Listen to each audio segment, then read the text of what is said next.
April 2nd? I'll make a motion to approve the minutes from April 2nd. I'm going to grab this. Okay, Second. motion and a second. All in favor? Aye. Okay, we'll now open up, let's see, we'd like to approve the agenda as written tonight. No, it's amended, Mayor. Pardon me, we want As to, amended. we have to amend it. Yes, Yes, we're going to move item yes.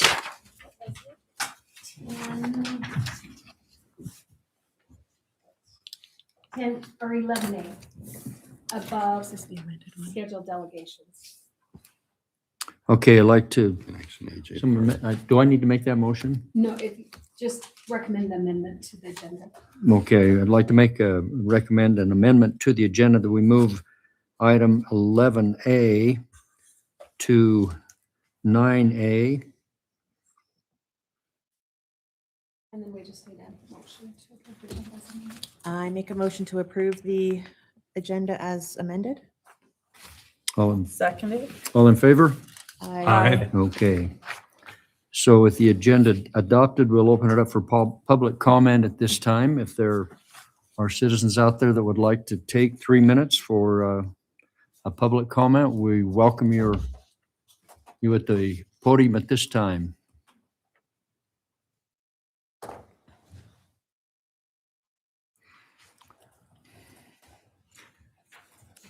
Please state your name and give us your address. Justin Goodmanson. I live at 1578 East, 650 South.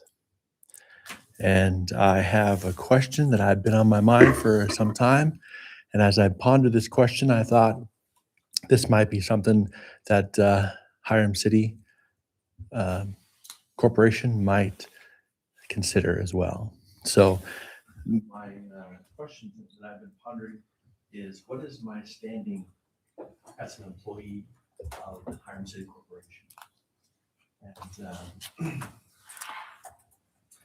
I lost my train of thought. So, oh, sorry. So the reason why I asked this is because I am not exactly sure, and maybe other people may not be sure as well. So what I'm wondering is if there could be some sort of a system or metrics put together to say, like, you have 5 points, and if you get to 5 points, then you're up for termination, or a person could earn points back if they have received a few points. They might be able to get some of those taken away for good behavior or whatever. Or maybe a name, so like, or a person is onboarding, a person in good standing, a person on probation, or they can move from one place to another. That's kind of what I wanted to bring up. I don't know if it's appropriate for me to come up with like a system and present it, or if it's something that it would be the city council that does that, or someone from the employee. I don't know. But I'd be willing to participate in that if that's something that's appropriate. So Justin, I think this is a lengthy comment. Well, it's a lengthy response to a 3-minute comment. And what I would do is I would invite you to come into the city office and sit down with probably our administrator, Daniel Ferris. Yeah. And I think pose those questions and let's work through some answers for you. Okay. I think we owe you that for sure. And we have no problem doing that. I think that that's only right. But if you would, in the meantime, try and come up with a very concise question and maybe some bullet points that you have, so that when you come, you're prepared and we're not wasting time. Yeah. But I think that would be appropriate for you to do that. Okay. So just make an appointment with him directly. With Okay. Mr. Ferris. All right. Sounds good. All right. Thank you. Thank you. Any other public comment this evening? All right, then we're going to move on to scheduled delegations, 9A. Larry Coleman, our power department supervisor. We moved him to the front so that he could go home and be with his family instead of waiting till 10 o'clock to go home. So, Larry? Well, I appreciate that. And I appreciate your guys' the council's time and what you guys do. Before I get to the scheduled delegation that I had, I just wanted to bring to your attention that we as Hiram City Power are part of UAMPS. And I know you guys are aware of that. But as such, we are in a project, it's called Still Solar. It's a big solar project that UAMPS has put together. And within that project, they have allocated so many dollars to do a scholarship for high school juniors and seniors. They issue 4 $2,500 scholarships to a high school senior or junior that is within a UAMPS members area. So we have Mountain Crest. So, I'm excited to announce that one of our own Mountain Crest students won one of those scholarships.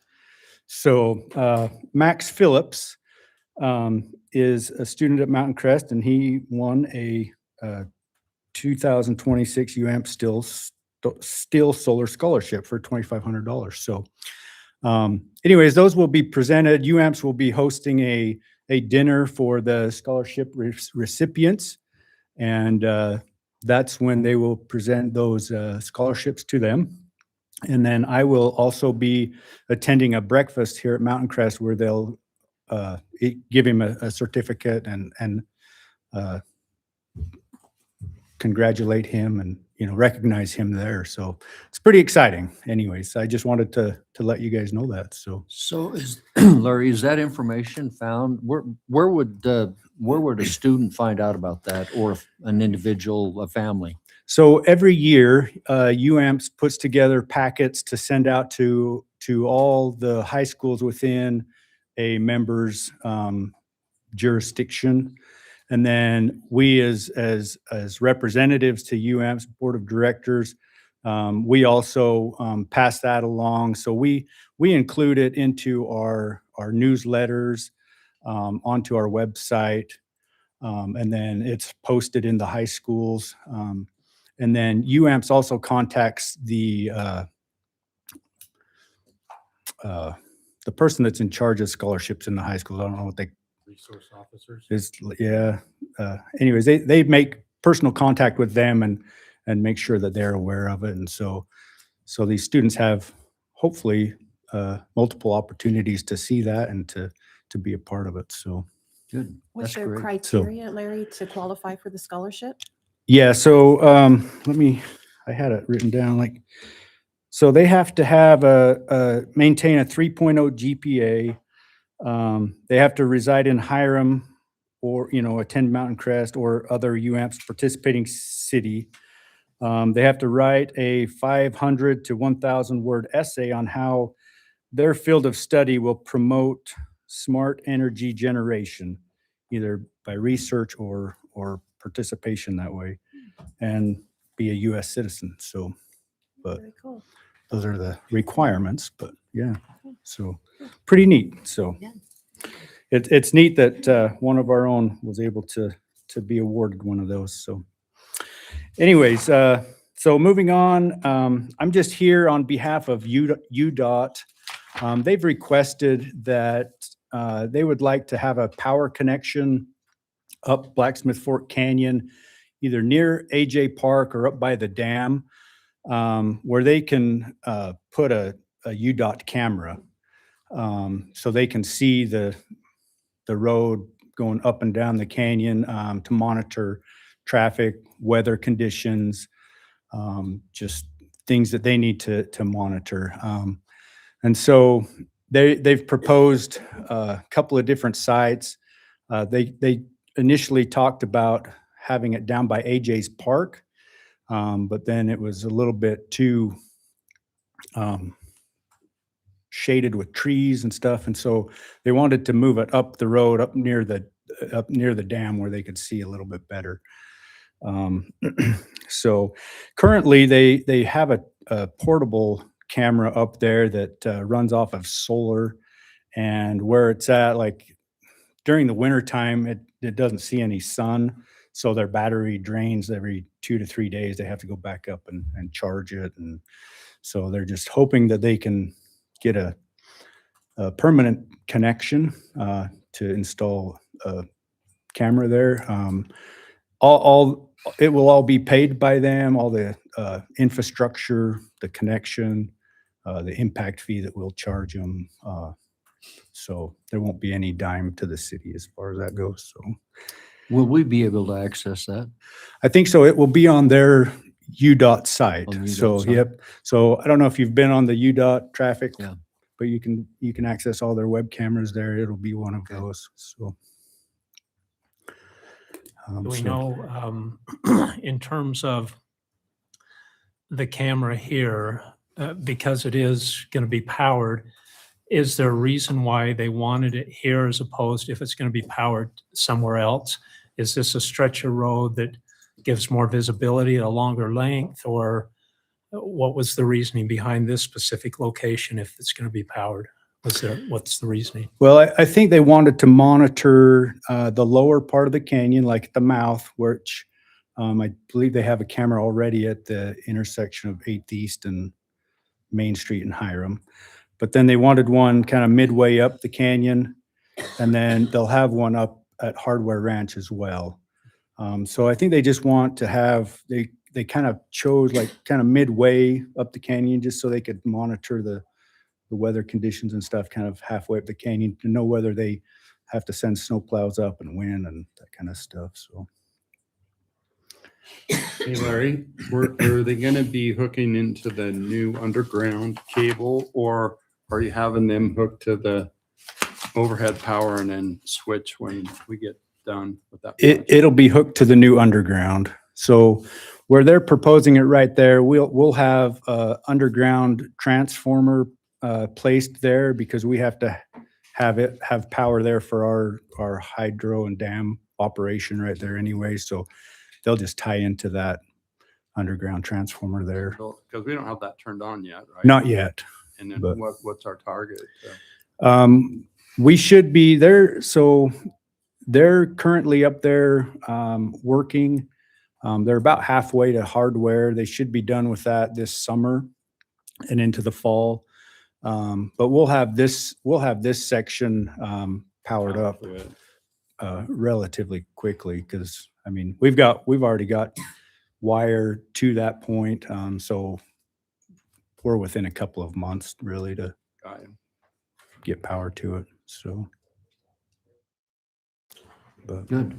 Mayor, I make a motion to approve the power connection at AJ's Park, or I guess just east of AJ's Park there, for UDOT with the conditions Larry's noted that they pay the connection and impact fees, and that's a metered connection. I'll second that. Okay, motion and a second. All in favor? Aye. Thank you, Larry. okay, thank you. Okay. Okay, now we'll go to 9. Mayor, can we break for a second and do the photos? Oh, for the light. Can we take a 5-minute break, please, for a photo? Yeah, just it'll take me 2 minutes. I got that email, but I've been squeezing everything I could out of the day. Yeah, I will. Standing there, they could Photoshop Craig's head on your head. Oh, did you? Right here. With the right outfit. We're gonna be- make sure.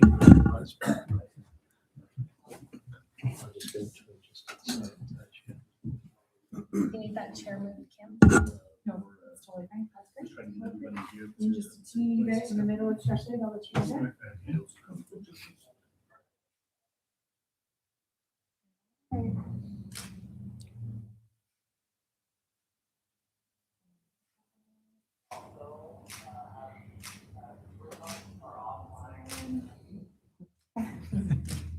all right. It's like I haven't blinked once yet. I know. They're all gonna be the same.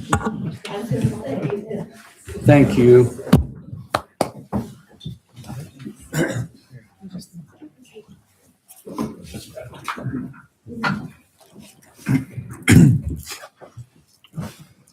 Thanks, staff, for the reminder. I apologize. No worries.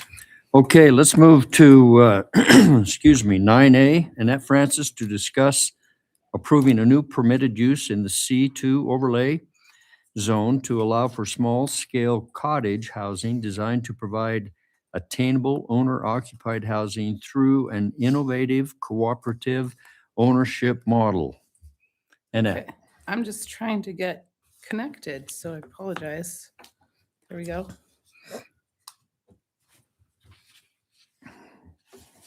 Where do you go? To 8, okay. Are you trying to display something on the screen? Yes, Oh, okay. I didn't know. I think it's coming. Tony was like, it's so easy, it'll be great when you get there. And now I'm like totally nervous, so enter the PIN, maybe? Yeah.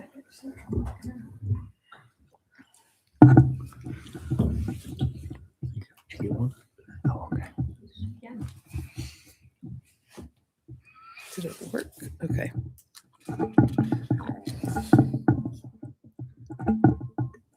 Says connected, but now it's not letting me put the pin in. Sorry. Let me try it. Windows K. Oh, yeah, Windows K. It says it's working.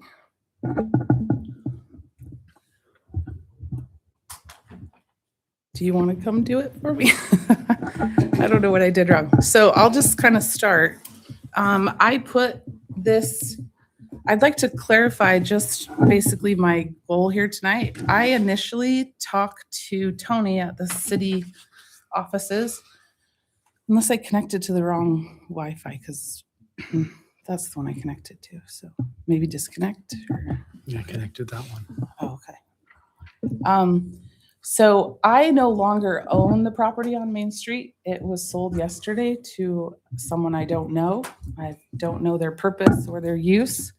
I do not own any land in Hiram that I'm asking to develop. So I'm just here with some solutions and things that I worked through as I learned the process of trying to bring what I brought to Hiram. And due to a lot of variables that I learned, I just thought I would bring what I learned to the city. And I am not personally interested in bringing this to Hiram. I'm just bringing it to you as information that you could use as you wish. And thank you. I met with Steve Waldrop. He is the governor's head of attainable housing in Utah. And I proposed this idea to him. He's helping me with the banking side of this. He's going to help me try to find some banks in Utah that will loan on this type of project. I'm proposing or just trying to teach you an attainable model that I've learned about as I've looked through a lot of different areas of study, trying to meet in the middle from the pushback from what I tried to do to also some of the concerns of my what are they called? They're called people I'm helping, my mother, to friends, family, clients as a realtor, trying to find a house that they can afford. So the market is pricing out a lot of people. And I have this little thing here that I'm going to try to start it here. So I would just like to propose an idea for a smaller type of housing. And Tony and I talked about it, and he proposed that it would be maybe best in an overlay zone and allow you guys to maybe have another use in the C2 zone. Since you have now removed the PUD as an option, you've removed any sort of like use in your city, which is great. That's as your direction goes. I'm not sure that the 2 stories and the bigger developments are even bank friendly. That was part of the issues that I had. Some of the setbacks where banks don't like mixed use either. That is why like an Airbnb was proposed, because SBA loans did like that.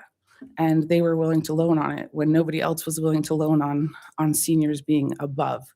And the C2 code currently, as you have it written, only allows me to put residents on the second story. But most of my residents or people that I wanted to give these housing smaller units to don't want the second story either. So really, it wasn't a good code. The only reason that I moved forward in that code was because I paid $3,000 a month in interest to get something built. And as a developer, it's not time able to work through changes. Even though there was a motion made through your planning commission to allow the code to change for senior housing, that motion never moved forward and was never completed for me. And so you guys didn't change that I could put anybody on the main floor. So that is why we kind of got stuck where we did. And I'm not even coming today as anyone who feels that learning is all I'm taking from this experience. And I'm going to try to push it forward to help Utah and other cities and other people in my work to try to help find solutions. So if you can see here, the median home price in Cache County is $465,000. I'm proposing a solution that could get some home ownership based around the 250 to 275 without walls touching other parts. So right now, the cheapest house you can buy is probably a townhouse or a condo, and those are around 315, generally speaking, unless you get a 1-bedroom, 1-bath, bottom story, of the visionary townhouse. But even when you get that price point, you're going to pay HOA fees that really knock up their price per month. And a lot of my clients can't qualify for that because HOA fees also make them have to qualify for that HOA. So it's almost like the houses cost another $30,000. So that is why this solution, I went through your survey really closely, and I found that these are kind of some of our conflicts. So I thought we could just quickly read through that. Traditional subdivisions have very high infrastructure burden. You have to be quite high on you have to get a lot of land and you have to divide it up really small. We don't like sprawling out into the land, and I think everybody wants to find solutions where we don't do that. The high density apartments are taller and then they take less land, and then the developer makes a bigger return the more he goes up because square footage increases. So main level living is quite an issue. So in part of my work with Steve Waldrop and meeting at the Capitol with a lot of people working on these solutions, I met with the veterans who are over the federal finances for our veterans in America, and they can't find main level housing, and they have the finances ready to place them, but they can't find these housing units because they're not ADA or any handicap accessible for a lot of the veterans. So that is another reason, part of what I'm looking for some of these solutions. So when we find rentals that are main level, they're very limited in cash value because of the university's push for students, which is great. We just need to have a little more demographic push.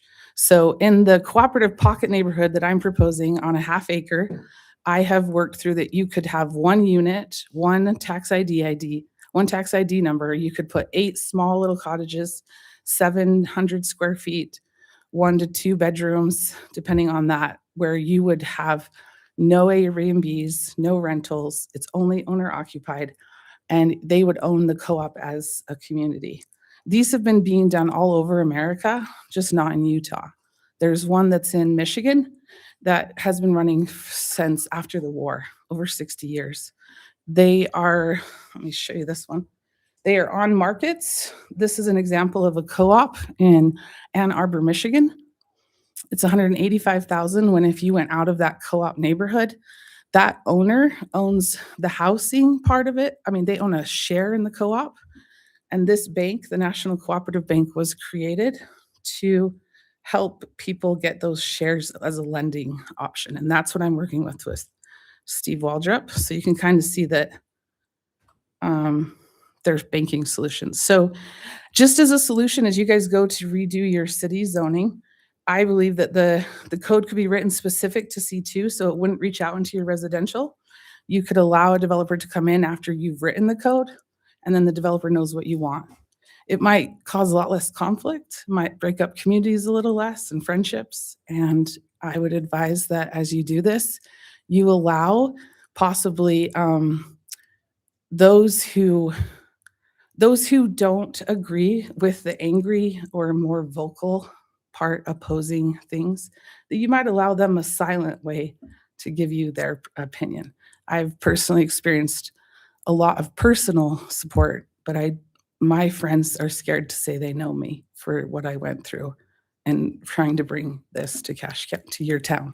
So I'm just representing mostly the fact that we can learn that there's other solutions to bring main level. I did try to bring some rentals to a PUD, and that was stopped also by neighbors a couple years before, and we backed out. That my group, I was just the realtor, the developers backed out, and we did not purchase that property that's on 300 West. And another, they took the engineering we did, raised the price 100,000, and the next developer bought it. So as you work through your solutions, which I think some of your ideas have been good, like taking away the PUD, probably out of C2 is a good idea. I actually agree with that. And I would hope that as you move forward, the co-op has the opportunity to allow home ownership. And if you are creative in how you do the infrastructure, developers will come. And I think you could really help the city to get the curbing that you need, the power infrastructure that you need.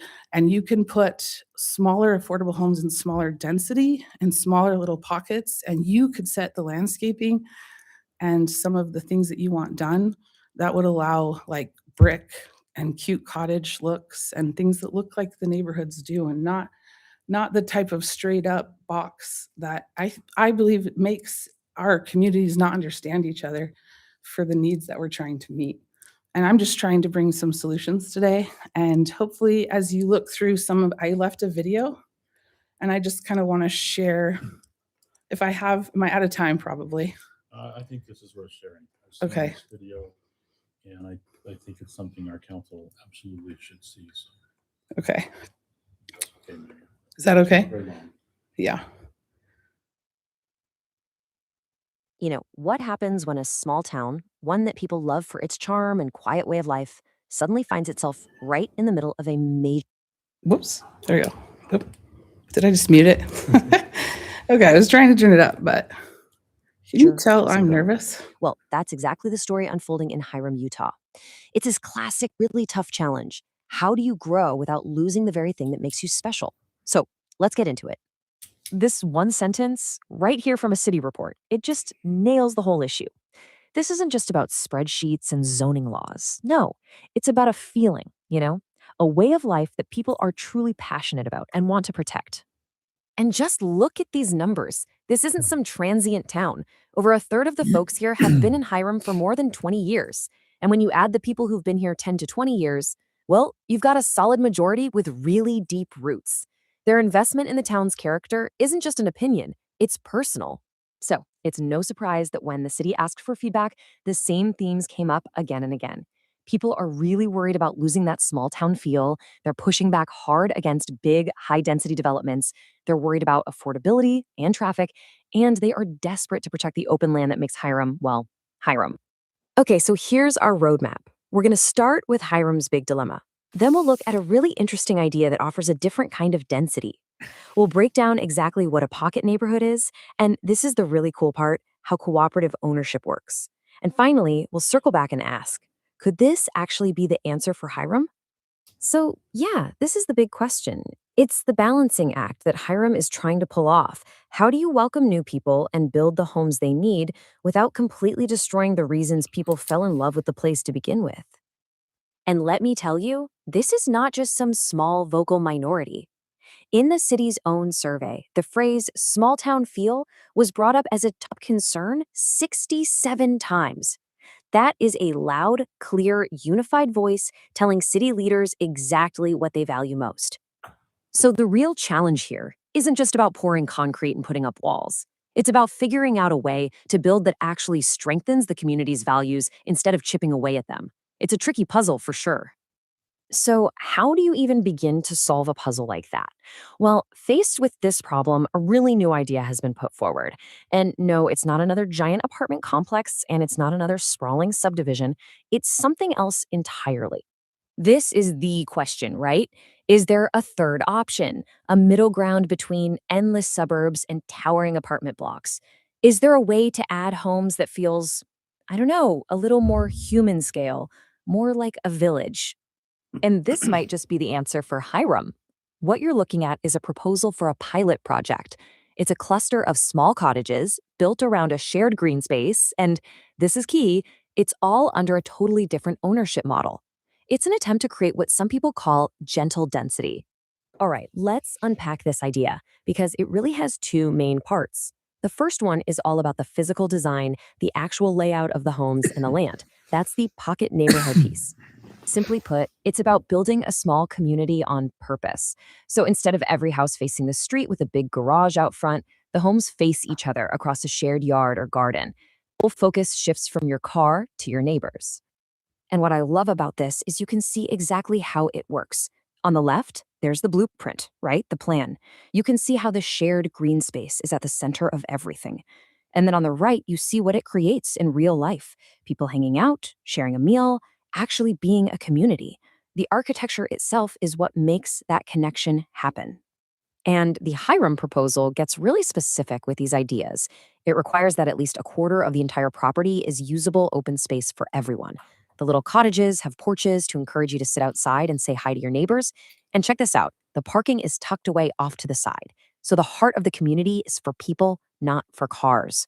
Okay, now for the second part of this puzzle. And you could argue it's the most innovative piece of all, the ownership structure. Because this isn't just about building differently, it's about owning differently. Let's dig into how a housing cooperative actually works. This is the fundamental shift. You don't buy a house and the little patch of land it sits on. Instead, you buy a share in a corporation, and that corporation owns everything collectively, the land, the buildings, all of it. You're not a renter and you're not a traditional homeowner. You are a joint owner. So here's how it works day to day. First, one corporation is set up to own the whole property. To live there, you buy one share, which is your buy-in to become a member owner. Then all the members, your neighbors, vote to elect a board of directors to manage things. And instead of rent or a mortgage, everyone pays a monthly fee that covers all the shared costs. We're talking maintenance, property taxes, insurance, the whole shebang.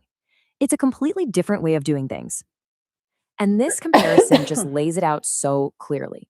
In a co-op, you are a joint owner. You have a real say, a vote in how things are run. When you rent, you're a tenant, and the landlord calls all the shots. In a co-op, your costs are stable because you're just paying the actual bills together. You're not making a profit for somebody else, which means you're protected from those wild swings in the rental market. Okay, so we've got these two big ideas, the pocket neighborhood design and the cooperative ownership model.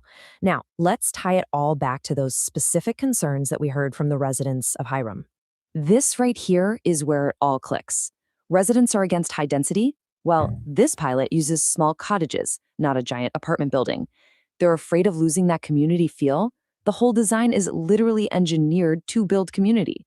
They want to preserve open space. This plan mandates it. They're worried about a constant churn of new people. The co-op model doesn't allow for short-term rentals like Airbnb. It's a direct answer to their biggest fears. Ultimately, this little pilot project in Sorry about Hiram that. is I didn't tapping know how to into fix a that. much bigger Upside idea. down. I mean, the title of this book says it all, creating small-scale community in a large-scale world.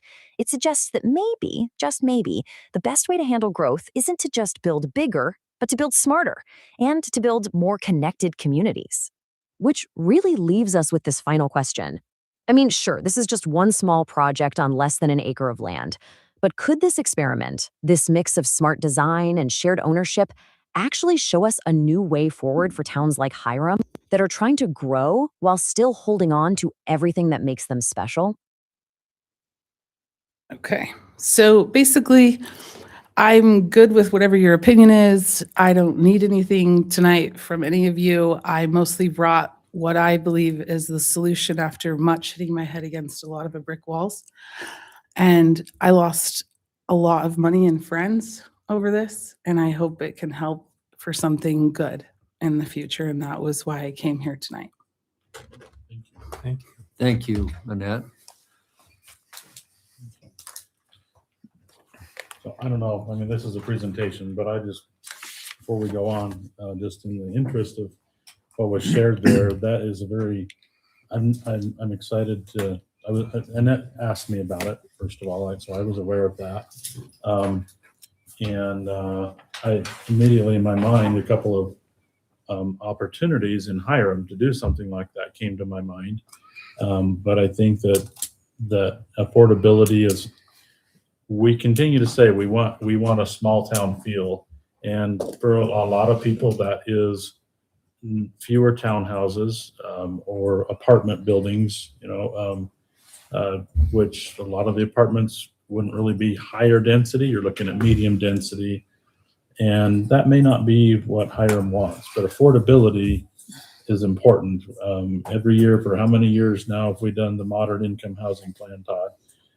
For a lot of years, and it's getting harder and harder to meet as home affordability continues to go up. And to me, this seems like, I know that the city can't go out and well, the city could ask people if they're interested in it, but the city's not going to go and do this kind of development as a city. But I certainly think that as we go through our general plan, that it would be advantageous to include options such as this, maybe not, not exactly, but options like this. Several months ago, a few months ago, a project came to the attention of the city over on 4th North and about 4th West, on the north side of 4th West. Somebody wanted to put in some small duplex cottages like this that were all turned inward, had a loop off from the road, and the council kind of rejected that, largely due to public clamor. A lot of people, this is taking up an empty field, therefore it's not good. And they didn't want to buy the field, but they didn't want anybody else to do anything with the field. It wouldn't have had any driveways accessing out onto the city streets. It would have had one, I think actually it looped through, so it had 2 connecting point streets, but no driveways backing out onto the street. It had a lot of things going for it, and it could be something like this. It wasn't a co-op, that was a duplex. And so it would have been owner occupied duplex, or I don't know, some of them you could rent a duplex just like you can rent a house anywhere.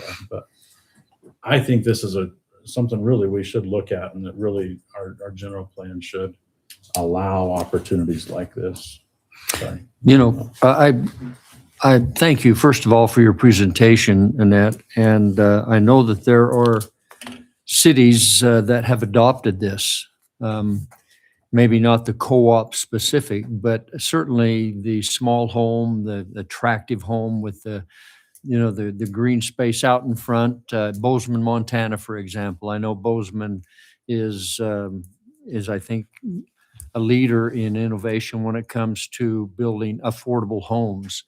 When you showed some of the pictures, I thought that reminds me of Bozeman, Montana, and other progressive cities like that are being somewhat innovative to find housing, attractive housing, not just tract homes and cookie cutter homes, but homes that have a personality. They have a character. They have the opportunity to have planter boxes in the front, and they're very attractive. And so I think absolutely, I think these are questions. And I might add, I just reviewed today Tony's strategic plan for 3, 5, and 10 years. And there is a section that this is in his plan. So if you've talked to him, yeah. I would like to add the reason I like the C2 overlay, because it allowed for that concern that I've heard quite a bit about what if it ran down in 20 years or the need changed. You could turn it into little shops. It could become a commercial doctor office. So that's why I like it in the C2 zone, or commercial space maybe, because it allows you some versatility for your city growth when you don't. And that's one of the goals of mixed use. The mixed use seems to not be really well received in Utah yet. Yeah. And especially in smaller rural communities.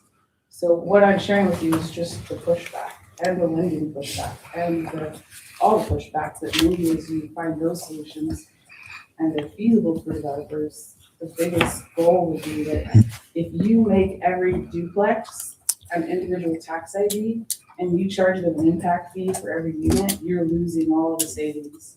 And so that one tax ID is the key role of this. Now, whether we find another way to do it, I know that I spoke with Brett Chambers, who just was running for the county attorney. He's a good resource. It's his dad that I met with to find out if this was legal to present to you. And he said that his son lived there when he was going to law school because it was the most affordable place to live while he went to law school. And so Brett is aware of that and actually owns one. So he would be a good resource for you guys as you do the work. So I have a couple of questions about it. Is this more geared to like seniors or families? I would gear it to anybody who, I would gear it to smaller units, like 2 to 3 adults, but the co-op decides who, if it's seniors or not. I would propose it as anybody who wants to live there. There's 30-year-old single adults who want to live in something like that, small, and then there's divorced 55-year-old women. There's 90-year-old grandmas who want to live by their divorced daughter, but they don't want to share the same room or kitchen. And so. So this wouldn't necessarily be a family thing? No, it could be, but I think you would limit the family size in those, depending, but if you got a bigger piece of property, I think you should have some sort of calibration or calculation that you give and maintain control over those approvals because one of the reasons that we ran into trouble with my property is that your code was written so tightly, not your code, but the code Mm-hmm. was written so tightly 30 years ago that I got pushed to do what was allowed. I was confined to the code, and because it wouldn't get changed, I had to do what they said and then the lenders said. And so if you guys work ahead of the lenders and ahead of the code, then you're going to be able to get what you want better from developers. And that's why I think you can choose what you want. Right. So you also, though, where you're in a co-op and you wanted to move, you're not building any kind of equity, correct? Yes, you are. Are you? Those co-op shares that I showed you, Uh-huh. they make equity.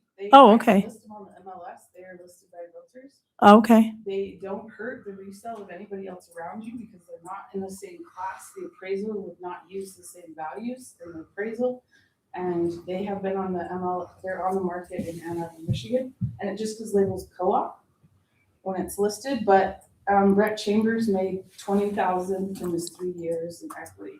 The co-op shares have the value. And Okay. you have to be approved, similar to like a trailer park. The board or the office manager has to approve you to live there. So you can control the covenants and the pets and everything that live in that community. So they get to choose, the owners, what kind of community they have. And Okay. they're all a shareholder. So it's owned by the entity. Families talk about doing this all the time in real estate with me. And I'm like, well, good luck with that. Because you have to, detached units aren't allowed, but this is a similar concept, but then it's not going into everybody's yards. Right. And I'm not seeing a lot of good feedback from all of my clients that they want houses with ADUs. I went that way for a while, but I'm not seeing that being helpful either. So maybe your ADU rules aren't going to help as much as we think. So when you go to, you sell it, right? If you want to move. Yeah, so- And so when someone else wants to move in, do they need to be approved? Yes. Okay. They have to be approved, but the bank, the National Cooperative Bank, will approve you if the co-op sends you an approval letter. But that's no different than I have a listing in Roy at the 55 and older trailer park. And same thing, they have to apply at the manager's office before I can approve the rep C, the sale contract. Okay. So it could be done. So it's Thanks. basically, it's a private corporation, right? Yeah. And so you can, the officers of that corporation Set the rules. set what those And requirements if you are. want to look up the co-op, and I'll send you a link if you want. They have they have a pet policy, they have the rules. If you break the rules, their share can be revoked and sold, and they have to vacate. So they have control over that share entity. Annette, so the cottage structure, are these detached individual Yeah, homes or are they attached? They're not attached. Okay, and that's what I thought. So does this model only work in a co-op lending If format? you guys could come up with a way to change your zoning to allow a tax ID and change the way you impact fee them, great. I don't have a solution for that for you guys because I don't know your numbers on that. And Well, I like the idea of the cottage and the I pocket would communities, like it and to I've be- heard good feedback from a Yeah. lot of residents that feel the same way. And I think it's a great solution that bridges that gap for affordability and, appeals to seniors and to young people as well. So I like it. I'm not as familiar with the concept or the co-op funding, so I've just recently heard about that, and so I would need to look into that part more. So and that part makes me a little leery, but I love the concept. Give you guys anything I can get done. But Steve Waldrick was traveling today. I was hoping he would give me some feedback on where he's gotten with it. He likes the idea. The first thing he said was, "Why don't we lend on these?" And everybody that I've talked to said, "I don't know why we do these here." Because banks just aren't used to seeing it, so somebody has to be the first one. So you've talked to Tony about this, Yes. and okay, so I think, excuse me, I think in lieu of time, I think it's a topic that's worth furthering, but I would like to see Tony, because I know that he is embracing the cottage style homes, and as I mentioned, changing the personality of the home, and I'm really grateful to see that. And so I think, your input has been very beneficial in that. We appreciate that. And, I think if there are questions, we certainly contact you. I would love to come and help you answer questions and go numbers with you. I can run all my feedback. I'm available, volunteer to help you with numbers anytime. I'm happy to help if it helps anybody get a more affordable house. That's always been my goal. Perfect. Thank you. Thanks, Annette. Thank you. All right, let's move on to 10A, Resolution 26-13, a resolution establishing parade application and vendor fees for Hiram City Star Spangled Celebration and other events. Robert? And that for after mouse. Thank you. Hello, council. Excuse me. Yes, it was based on a committee meeting this past week and recommendations from council members. We agreed to make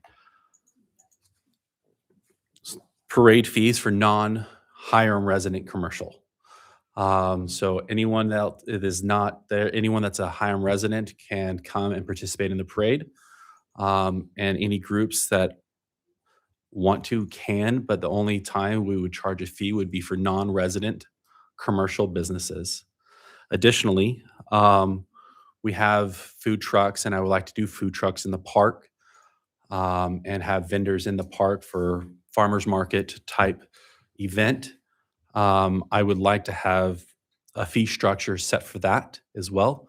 I do not want this to affect other departments. I would like this to be recreation department only, or recreation department affiliated only, leaving the museum and library and the senior center and other departments to do what they need to do if they have a special event.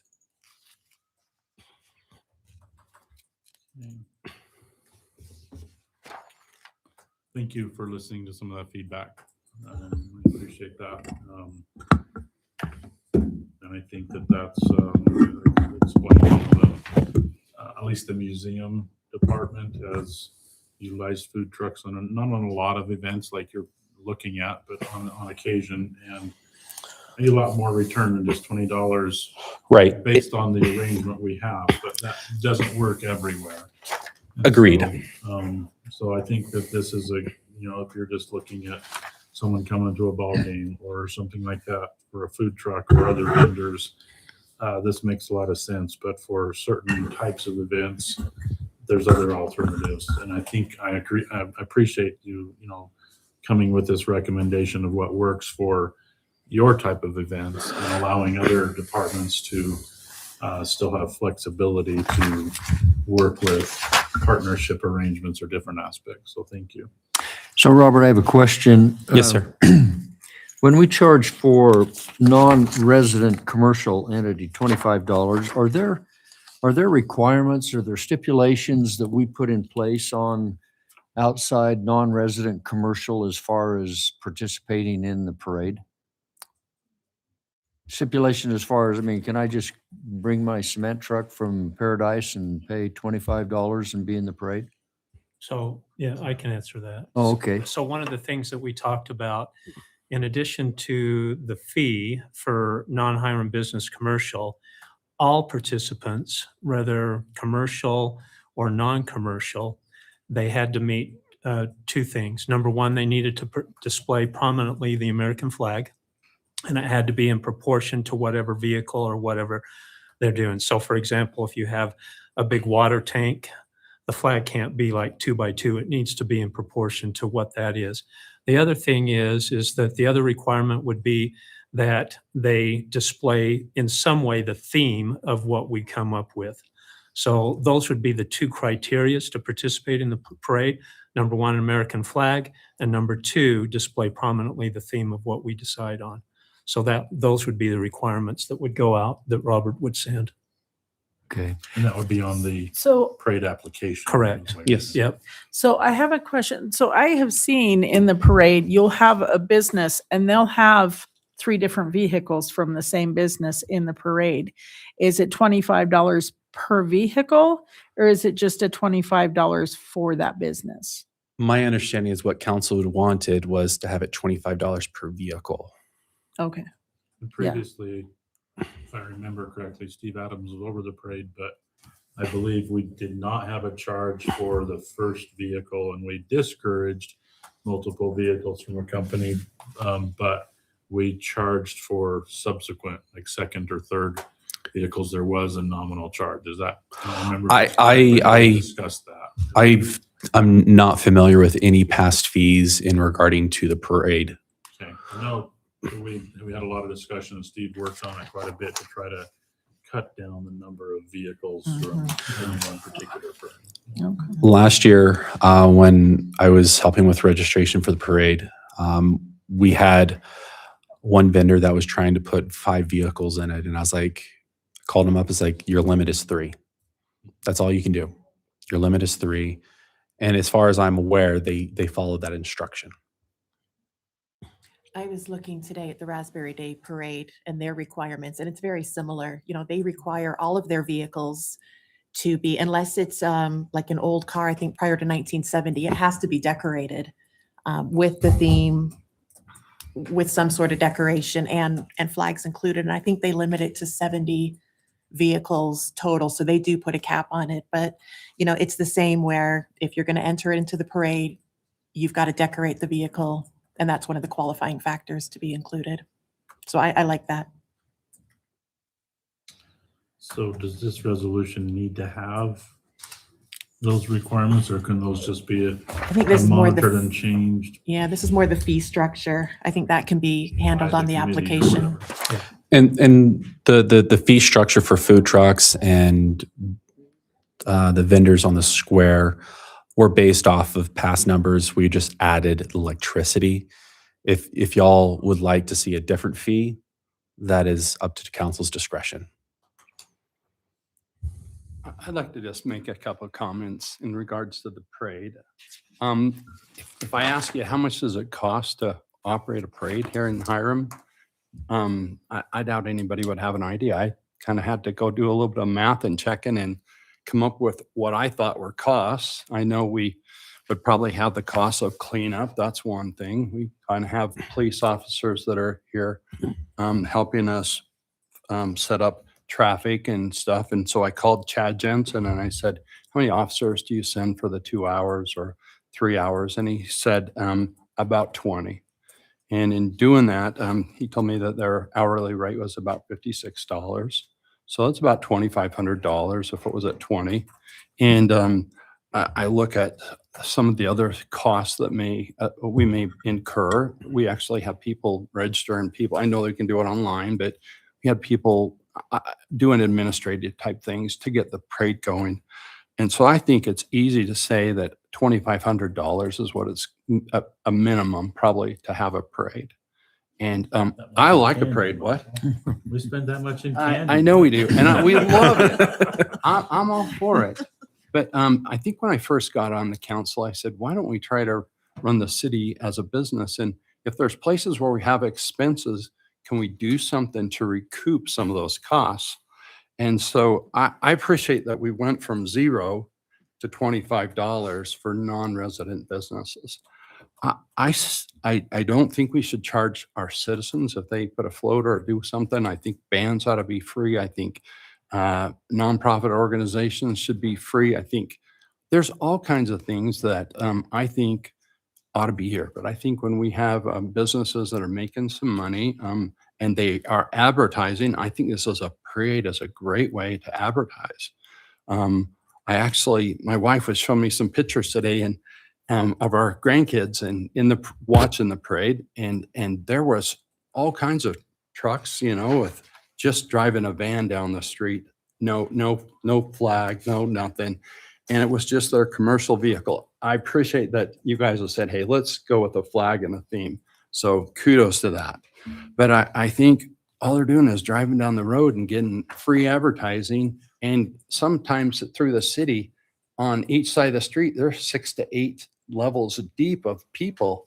This is a great place to grab people for advertising. And I'm like, if a company had to spend, I don't know, $50 as a business in the community, or a non-resident business spent $100, I think that's just pennies to them if they, and so I really would like to, this is me, and I'm probably out in left field by myself, but I don't see anything being out of bounds to say, why don't we charge businesses from Hiram $50?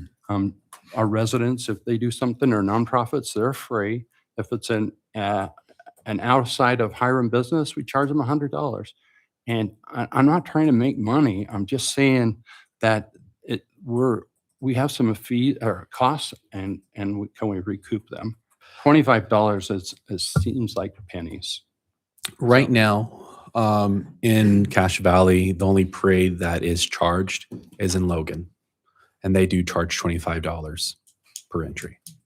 So I would just take, maybe respectfully disagree with you, Michael, in the fact that I think our local businesses pay city taxes. Sure. And to me, that's their entrance fee. Okay. I really think that we've got city businesses here that are great businesses. I am grateful they're here. And if they wanted to put a parade or a float in the parade, I think their taxes have paid their registration fee. That's my opinion. Sure. I would also, just for that, the list, the parade entry fee exemptions, add church groups to that. 100% agree. That everyone is free except for non-Hiram business. Yeah, just so that that's there if anything comes up later on down the road, just so that that's. Any more discussion? No, I think we, as a committee last night, we really went through this a lot, right? And there was a lot of discussion in terms of residents, non-residents, and the feeling is that we really should have a fee. And because this is new and because we started out, we felt like $25 would be a good way to start. I'm not opposed to charging more. I think, to Michael's point, I think you ought to pay to play, and they do get a lot of good advertising from it. And so, you talk about what they have to pay for the paper, what they have to pay for flyers or whatever it is. It's significantly more than that. But my thought my thought and the committee's thought, was that since we're starting out, we haven't done this, why don't we start out at 25? See what kind of response we get, and we can always raise the cost if we find that we go that way. So I'm definitely not opposed to $50 or $100. I think that's still fair, but this is what the committee had come back with in terms of that. So I think it's a good place to start. I agree with that. I'm just curious though, as far as the free advertising, I don't know that I've ever gone to a place of business after a parade because I saw them in the parade. If any of you, if anybody on the council actually gone to a place like, I'm gonna go do this because I saw him in the parade. I think I saw, Actually, yeah. Yeah, if there's a Well, if there's a coupon coupon or an offer or something maybe. Yeah. But or a restaurant maybe I hadn't heard of, or Okay, I'm then, just asking then, because I yeah. get those coupons and I put them on my table, and after a while they just go in the garbage. They don't ever go there. depends what it's for. Yeah, I'm just asking. Yeah, it what depends on what people it's do, and for. I'll hand out there in the audience, so I'm glad for that. Unites threw a coupon out last during the parade, and I picked one up, and I had the best street taco ever on it. Good So, for you. you know, I think it was great, but That's it's a awesome. local. Okay. Yeah. Well, we do have the largest parade in the valley, I think. I mean, it's much bigger than the Logan parade on the 24th, and maybe, well, Raspberry Days isn't in Cache Valley necessarily, but Isn't there a parade in Lewiston? How big is that one? On the 4th? they do. I don't know how big it is. I don't either. It I've used never. to be the same size as Hiram because everybody would go to Lewiston and then they would come to Hiram. All the And floats now we do them included. at the same time. Yeah. So they have to Oh, split. Yeah, if we're not Yeah. the largest, I would say we're one of the largest. So That the would be- for the past 3 years. years, last year was 109. The year before that was 115, and the year before that was 120 entries. So you should make a motion.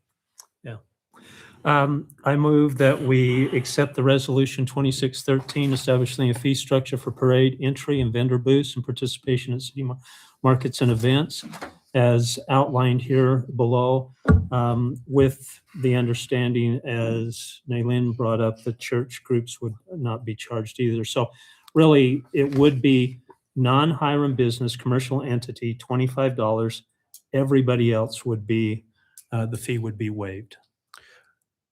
And then also the Sorry, the vendor vendor's fees fees. only being for recreation department. Yeah. Yeah, and did that get changed in here already? I don't believe it is. We need to add that. Okay. can we add any nonprofit?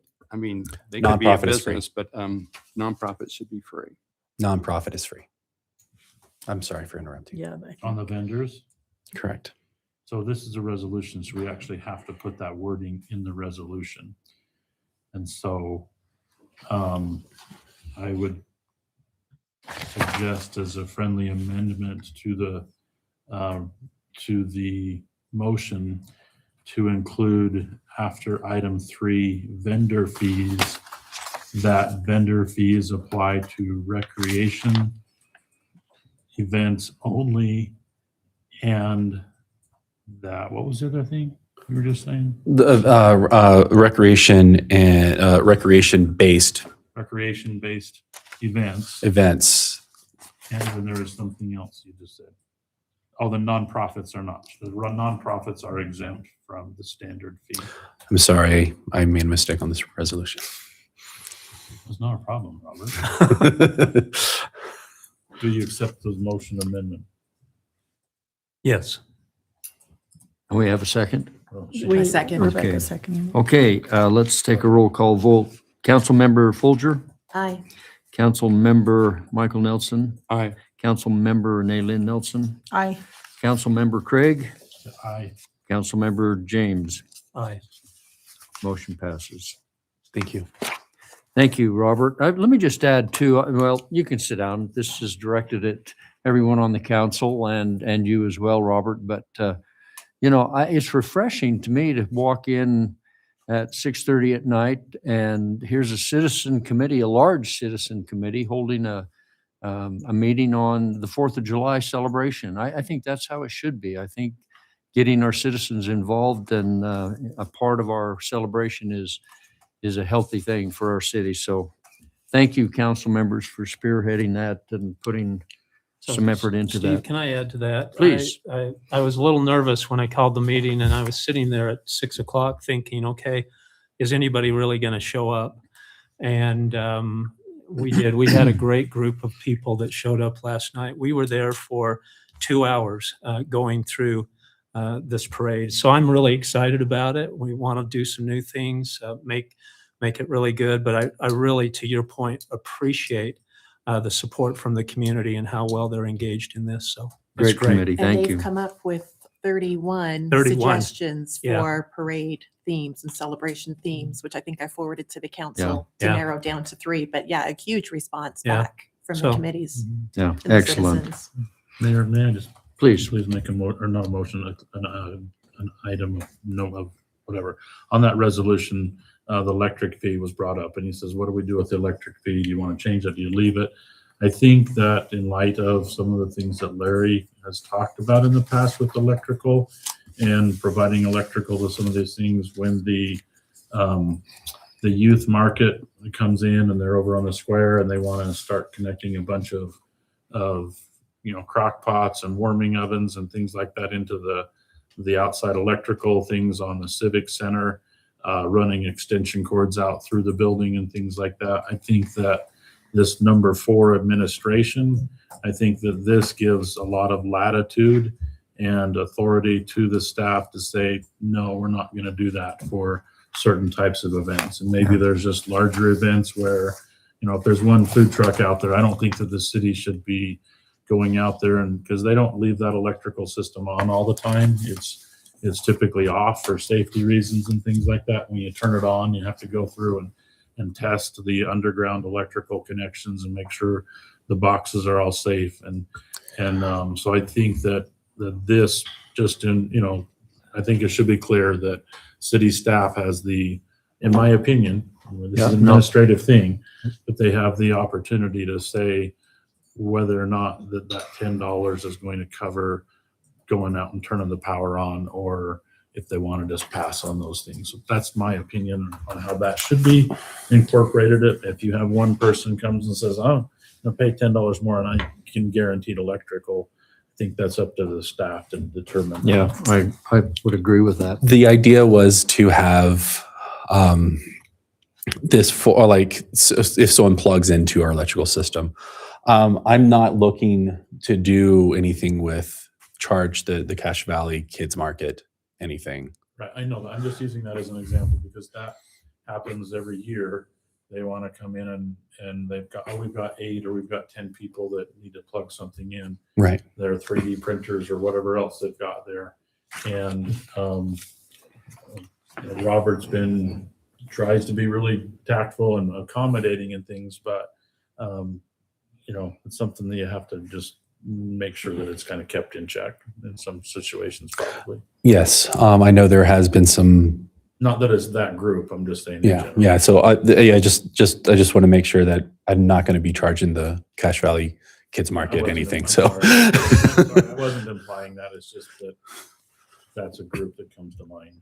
Right, and they have used electricity before, and they have moved around the park. So yeah. Okay, thank you. All right.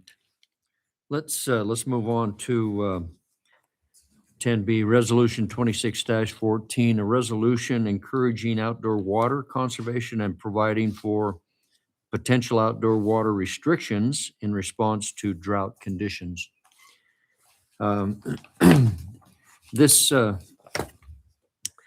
resolution, I think, is coming at a very timely moment, I think, for our city, just based on the lack of winter that we've had and our snowpack that is non-existent. And so I think it's a timely resolution that we need to consider and put in place. And I hope you've all had an opportunity to study this and look at it. I know Stephanie and the staff have put a lot of time into this to come up with this, and it may sound like it has a lot of bite to it. If we do have abusers in the city, they do get a warning. The second is an automatic termination of the water user's connection, and a fine of up to $299. And so I feel like I think we all have to play. I think we all have to participate equally in trying to conserve a pretty valuable resource. So, are there any comments on this resolution that's being proposed at this time? Mine was similar to Craig's, what you mentioned in your notes about the watering time during the day. Does that put stress on the off hours then? And so like talked to Stephanie earlier, is there a way to categorize it, or to, so certain areas of the city have certain time zones or days or things like that? I think that was one question I had. nobody can water between, what was it, 10 and 6 6, or mhm. something, then everybody's watering at night. That creates some significant problems in the system. Yeah, 'Cause that is, but then so um, does watering at 3 o'clock in the afternoon when it's 105 degrees outside. So Yeah, how do yeah. you balance that? they're both true, but everybody cannot water. Just Yeah. the function of the system in certain areas of town, it will not run sprinkler systems. If you're doing that, in the past, the city has looked at to accommodate some of those things. They've said to try to deal with some of the pressure issues and issues like that. They says, and the nighttime watering says, one side of the street waters certain days and the other side does on certain days. And the city uses more water when we impose those kinds of restrictions. So I really like this approach of saying 2 to 3 times or fewer per week, to basically just say, look, you don't have to water 5 or 6 days a week or whatever, and give your lawn the Sabbath day off or whatever. For most of the summer, twice a week is adequate. We do that in our yard, and then if things aren't working, we just occasionally every 2 or 3 weeks punch in an extra turn. But Doesn't this sorry, Craig, go ahead. I have concerns about setting the time structure in there, because And that's doesn't this problematic. resolution give the mayor the power and authority then to decide based When. on reserves and availability and times who can water when? And It does. And Puts it back. my encouragement would be, as we send out information about this, that if we say between 6 or 10 a.m. and 6 p.m. to not water, that we address a caveat for that due to pressure. That if pressures are low, you can push that window a little bit. By 4 o'clock in the afternoon, it's the sun is starting to drop down. It's still hot, but I just think that if we hold to that and we try to enforce that's going to create a lot of issues with the system pressures. I agree with that. So, Mayor, can I? oh, please, yes, go ahead. So that's why, item 2, that is just recommended watering practices. Kay and the mayor, Margaret and I, we've all talked about coming up with different, and everybody actually in our public utilities meetings, we've all looked at different ways how to divide the system to decide like the pressure requirements and how that will work. Basically, until we get to that restriction and we know what the stream flow is and what's going on, maybe in June, it's just odd and even sites. Like, I don't know how many people have lived here since we had the odd and even water restrictions, or maybe the stream completely drops and it's not even 2 to 3 times a week. And maybe there's a 2-hour watering period. Maybe it's by quadrants. That's why section 5, section 4, one of the sections, sorry, 4, gives isn't it?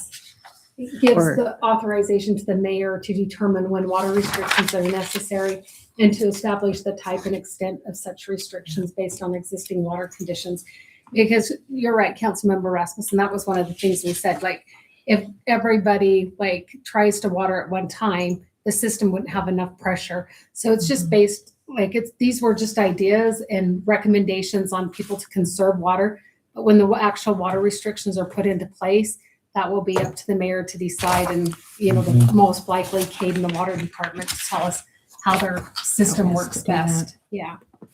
So it was interesting, Rebecca, to Craig's point, when the city went odd and even, talking to Cade, they actually used almost twice as much water, Interesting. because everybody said, well, this is my water turn, so I'm even today. And Soak so it they up. turn it on when they can, and they don't shut it off until, whereas I think the system we put in place gives us the latitude to, still water, be wise, and then we restrict it when the time comes. And who will be enforcing this? Is this code enforcement then, or how, if someone is outside of these parameters? Yes. How is that And we identified? we actually have a citizen who has volunteered to help us patrol, and we have code enforcement also, and we also have Kurt Lindley, who now helps us with our irrigation.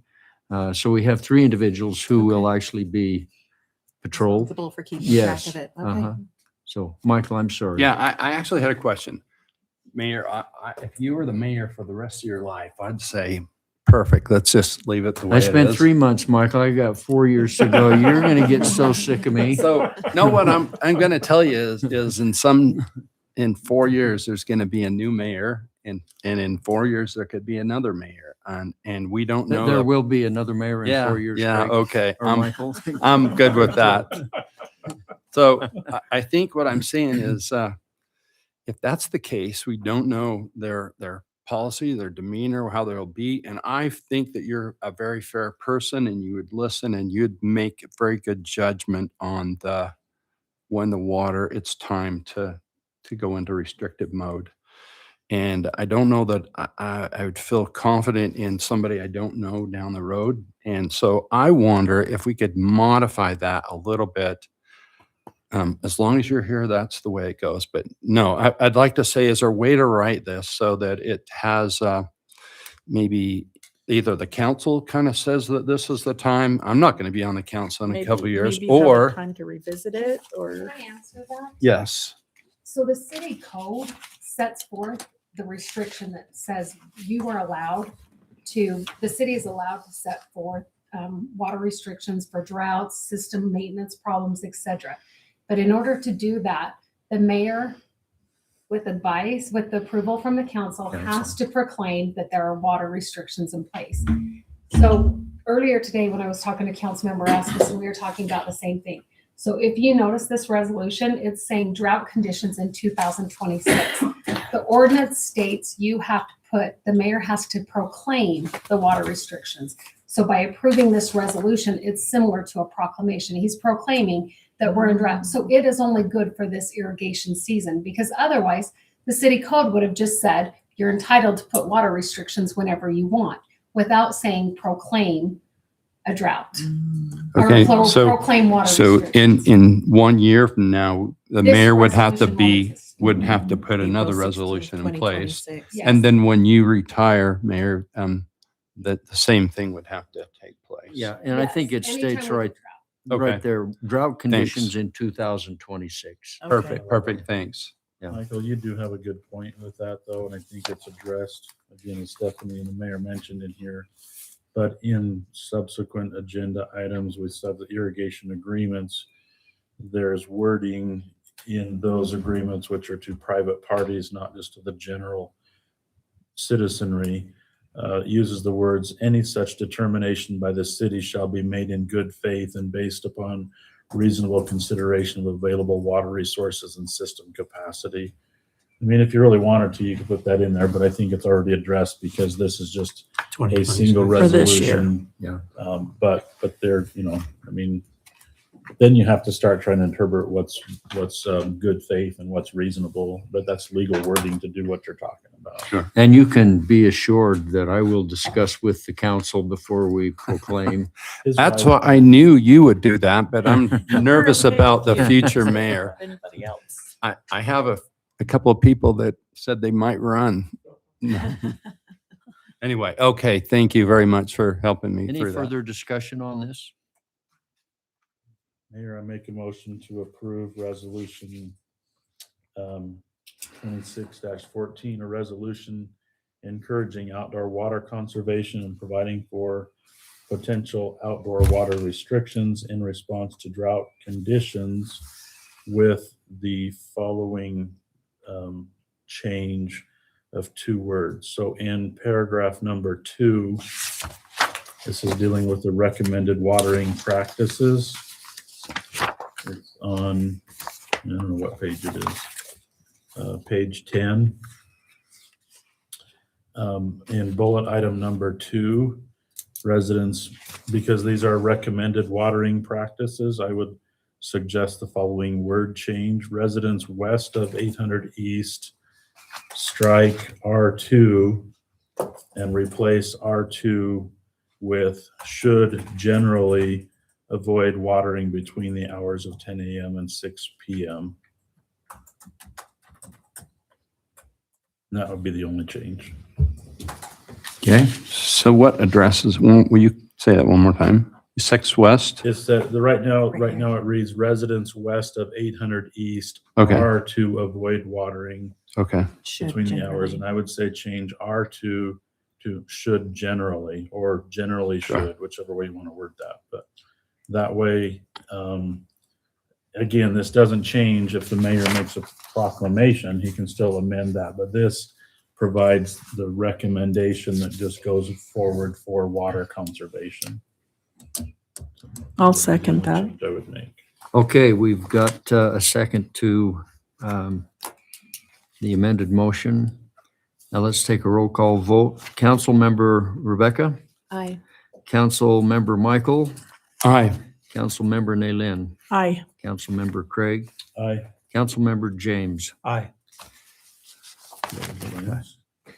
Well, that's what it says here. I'm Oh, just- I just know by money. Sorry. I was like, who are you? Sorry. He's in the witness Just caught me by protection surprise. program. Paul. Okay. All right, let's move on to 10C, ordinance 26-12, an ordinance adding chapter 2.02 form of government to Title II Administration and Personnel to the Hiram City Municipal Code to formally define Hiram City's form of government as a 6-member council form of government, I think it should read. But read it as a 6-member form of government. I think it's pretty straightforward, and I'd just like to make the motion to approve Resolution 26-12, an ordinance adding Chapter 2.02 Form of Government to Title II Administration and Personnel to the Hiram City Municipal Code to formally define Hiram City form of government as a 6-member form of government. Do we need to insert council in there?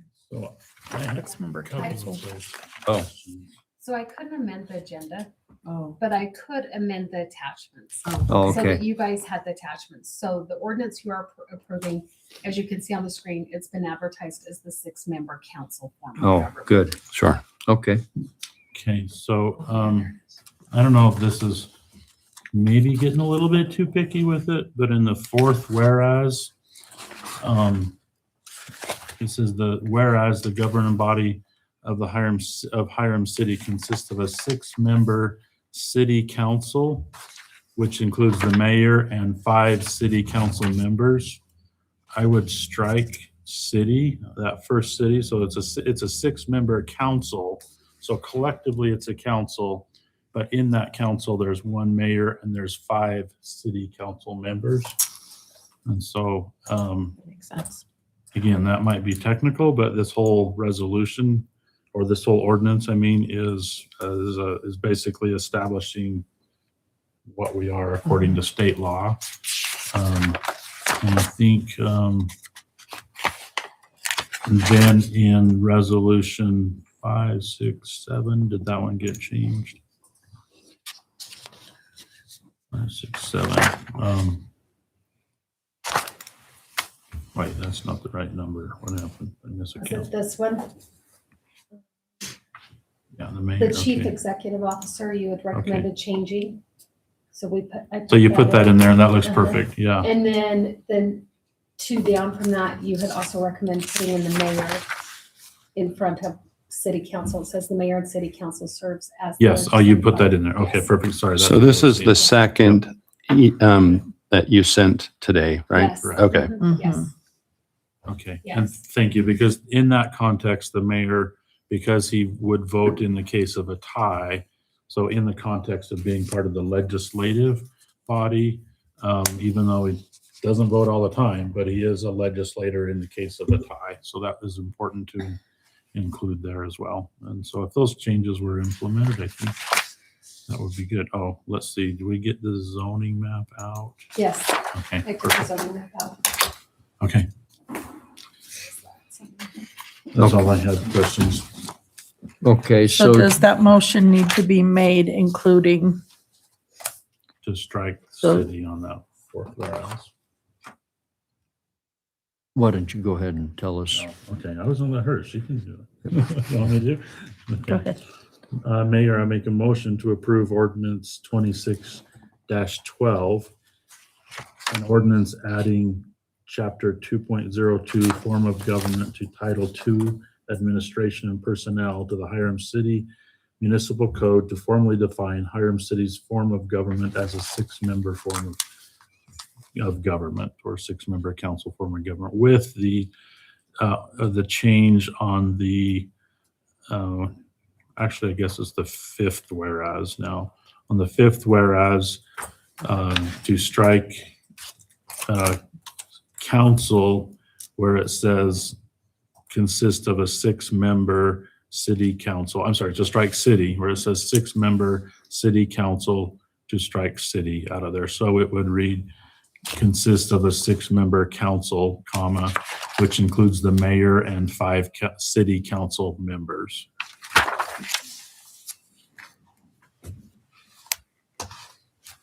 Okay. Do we have a second? I'll second that. Okay, let's take a vote. Councilmember Folger, Aye. Councilmember Nelson, Aye. Councilmember Naylin, Aye. Councilmember Craig, Aye. Councilmember Monty. Aye. All right. Wait, I thought he was James. Well, all right. Let's go to other business now. We've taken care of 11A, so let's go to 11B, consideration and approval to formalize an irrigation agreement from 2020. And I'm going to ask Craig to give us a little history on this, if you would, Craig. Well, that goes back a ways. So the city's pressurized irrigation system is an amazing system. I think we all understand that. Has a lot of value. Property owners feel that way. There's a time when basically the city, as development occurs, water shares are turned in, the city gets more of those irrigation shares. Frankly, the city wants to get as much water as we can. There was a time before we put in the project to take the wastewater reclamation water and bring that into the system, where we had a lot harder time meeting some of the demands at different times of the year, or for particular weekends and things. So we were always looking for more water and other opportunities. Similarly, property owners who for many decades were using Open flood ditches. irrigation, open ditches. We're looking to increase yield and efficiencies of using their water, as well as bettering their irrigation practices. And some property owners looked at different getting loans from NRCS and different things like that, and to bring on irrigation water. And as we were starting to work on this, and as we were having development moving out on the south side of town along the highway and things there, Patsy Swenson, who was the property owner, Wayne Jukes, was operating her property, running her property, had a small irrigation well that he was pumping out of to irrigate property. And as a city, a development system was going into in that neighborhood, there was concern with the potential impact of this shallow irrigation well. So that, I think there's a background document about that. So the city approved an irrigation connection to basically replace, the intent, I believe, was to just replace that water from the shallow well if it became, non-functioning due to, whatever. Basically, the idea was that it would be impacted with the development or the water line installation work there. And whether or not it was directly related, I don't know, but in fact, it did have impact on that irrigation well. And so the city, as you read the letter from Ron Salveson, agreed to a connection there to the pressurized system. was never formalized by a council agreement. And it was never completely formalized on the, the extent of usage and things. So this agreement is intended to complete that, which I think it's important to do while there's still, Cade and Stephanie and myself to a little bit. My memory's getting cloudy, but to be able to basically say this was the intent, this is what should have happened, and let's get this corrected. So there's documents in place now, and so that's kind of the background. Is this basically there just to finalize an agreement? It protects the city. It also protects the property owner. If they're to sell property or different things, changes hands that way. I do like that basically the agreement essentially terminates upon development, and it basically says that everything has to then turn in water shares and operate as any other development. So it doesn't really provide protections in perpetuity. What as development occurs, they're subject to all of the other ordinances associated with that. And so I don't know. I think that's, unless there's specific questions, that's kind of the background of that. And so We have two agreements, and they're similar, but you want to just dive into the other one? Can I just throw a comment in here? As I read these, I thought of Wayne a little bit, and I thought, here we are putting a resolution together, and I know the mayor's new, and you've been working on this for a while. I know Stephanie's been here for a long time, and Cade has too.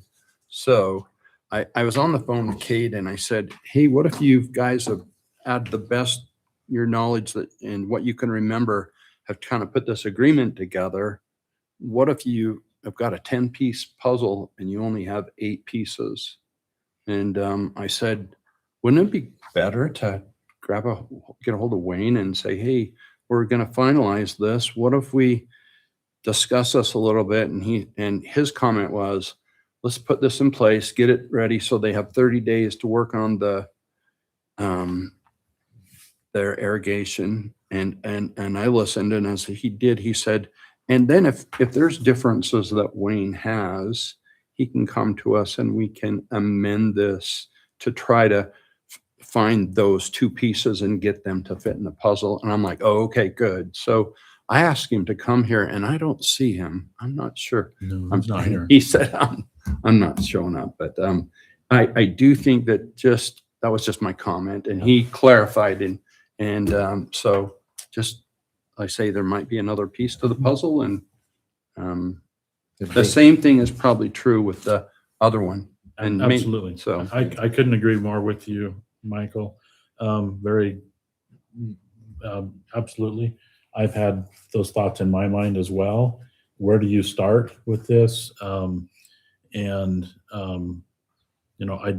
my mind, I don't think this is intended for the city to be heavy-handed and say the city council has approved this agreement, you sign it, or we're going to shut off the water.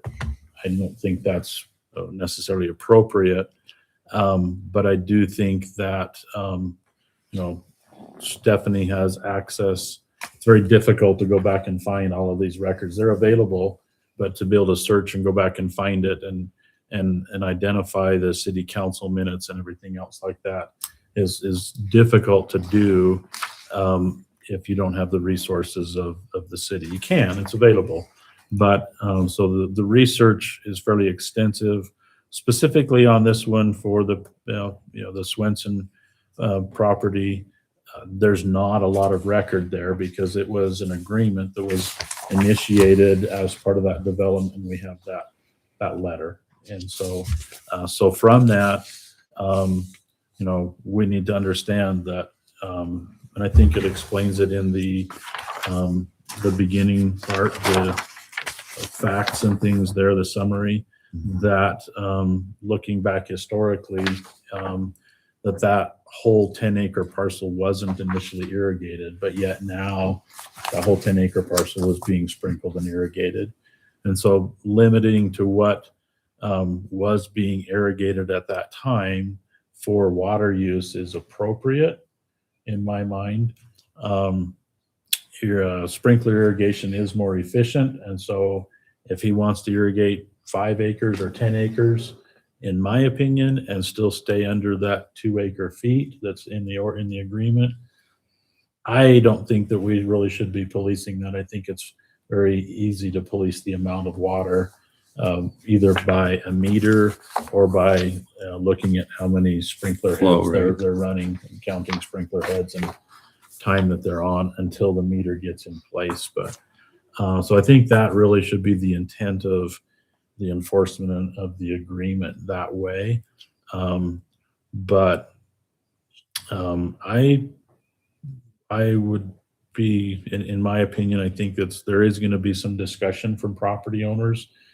This one is with one property owner. The other agreement is with a number, I think 8 different property owners with that on quite a number of parcels. And there's some things specific to that agreement that make it also a little bit difficult. But this first one, I think, is there's very much similarities, but they're for different purposes. This one was a purpose because sorry to take up this much time. Is ground well there, huh? Yeah, because the ground, the well was impacted. The other one agreement is basically more came about because of agricultural people trying to be more efficient. And the city, I think, does benefit from that. But we also still have to ensure that our benefit is maintained, because it does have a potential to impact our system to a high degree if they use more than that 3 acre feet. It impacts our pumps that are providing water to the overall citizenry as well. And so primarily that one is, a big component of that is the gallons per minute that they're using.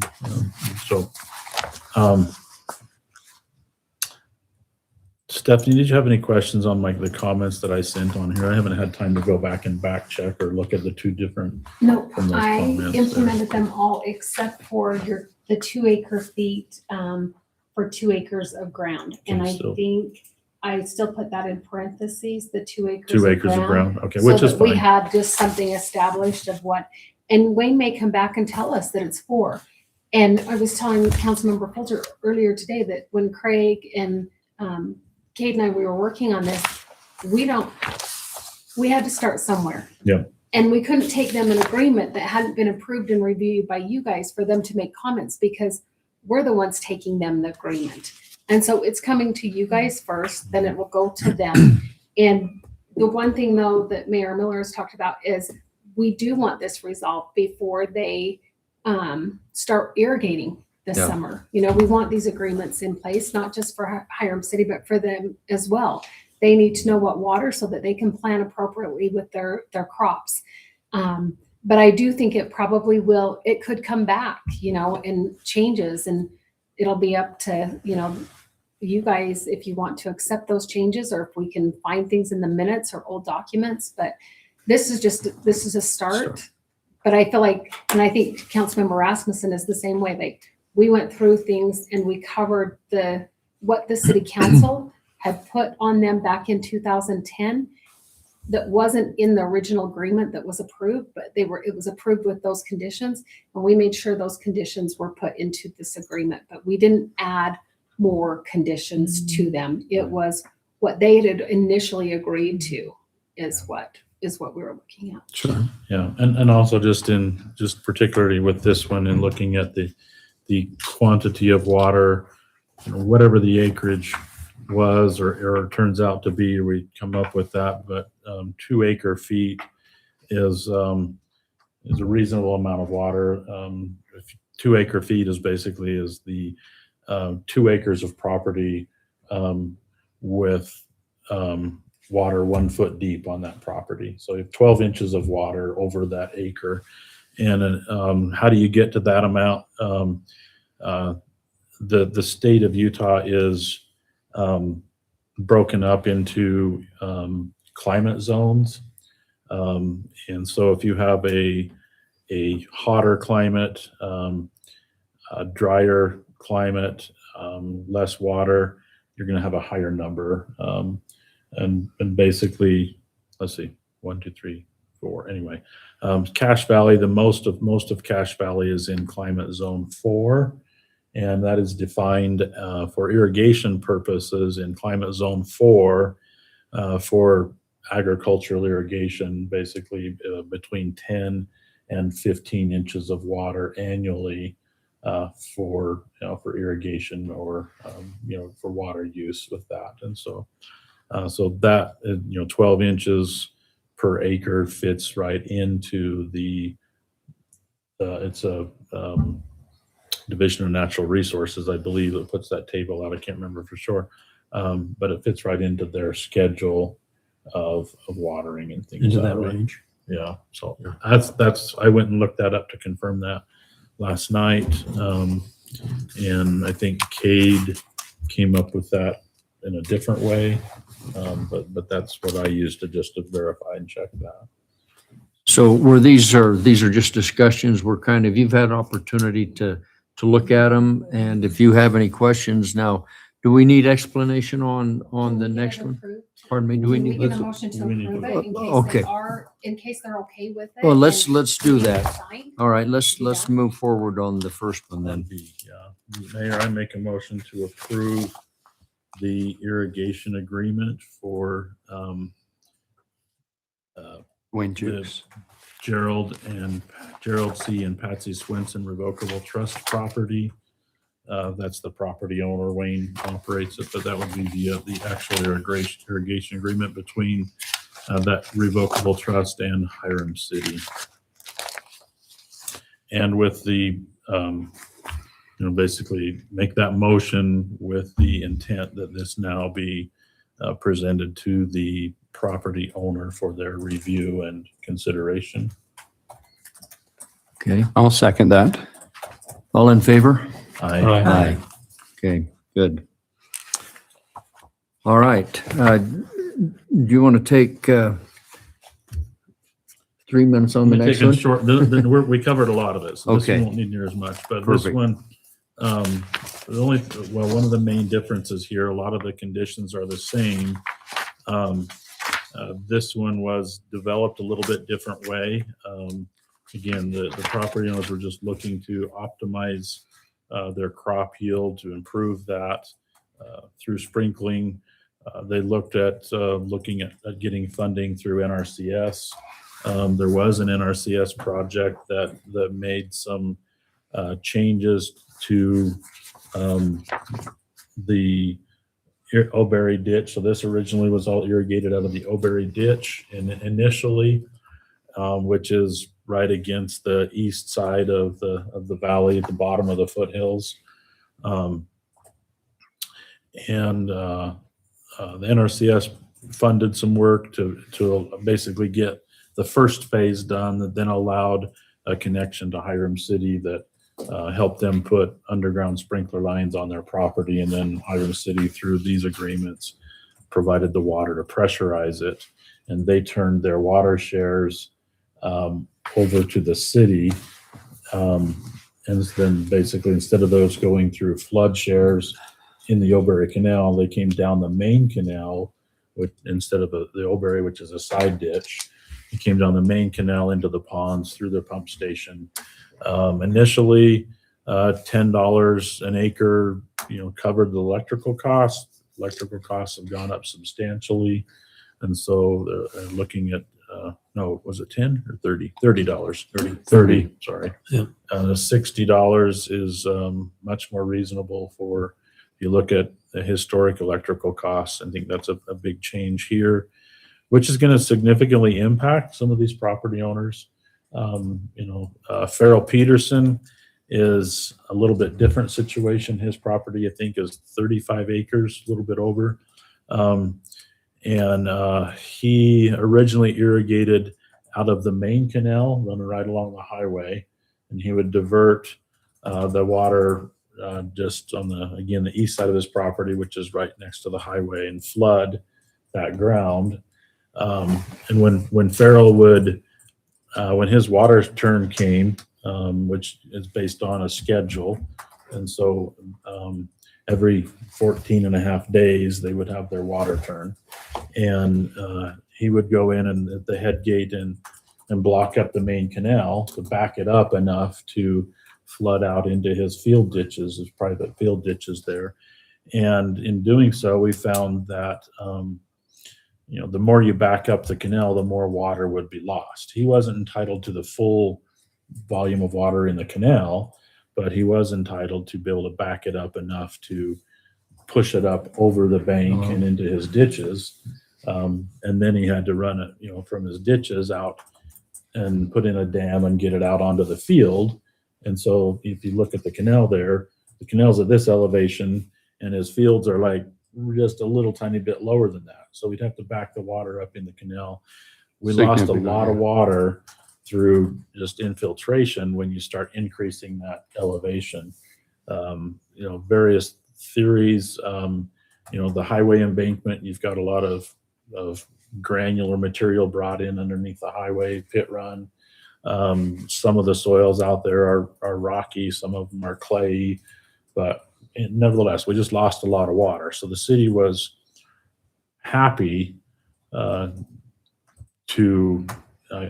was very, willing to participate to bring his property in to this agreement because it wouldn't require backing up the ditch, the canal, and just an overall water loss.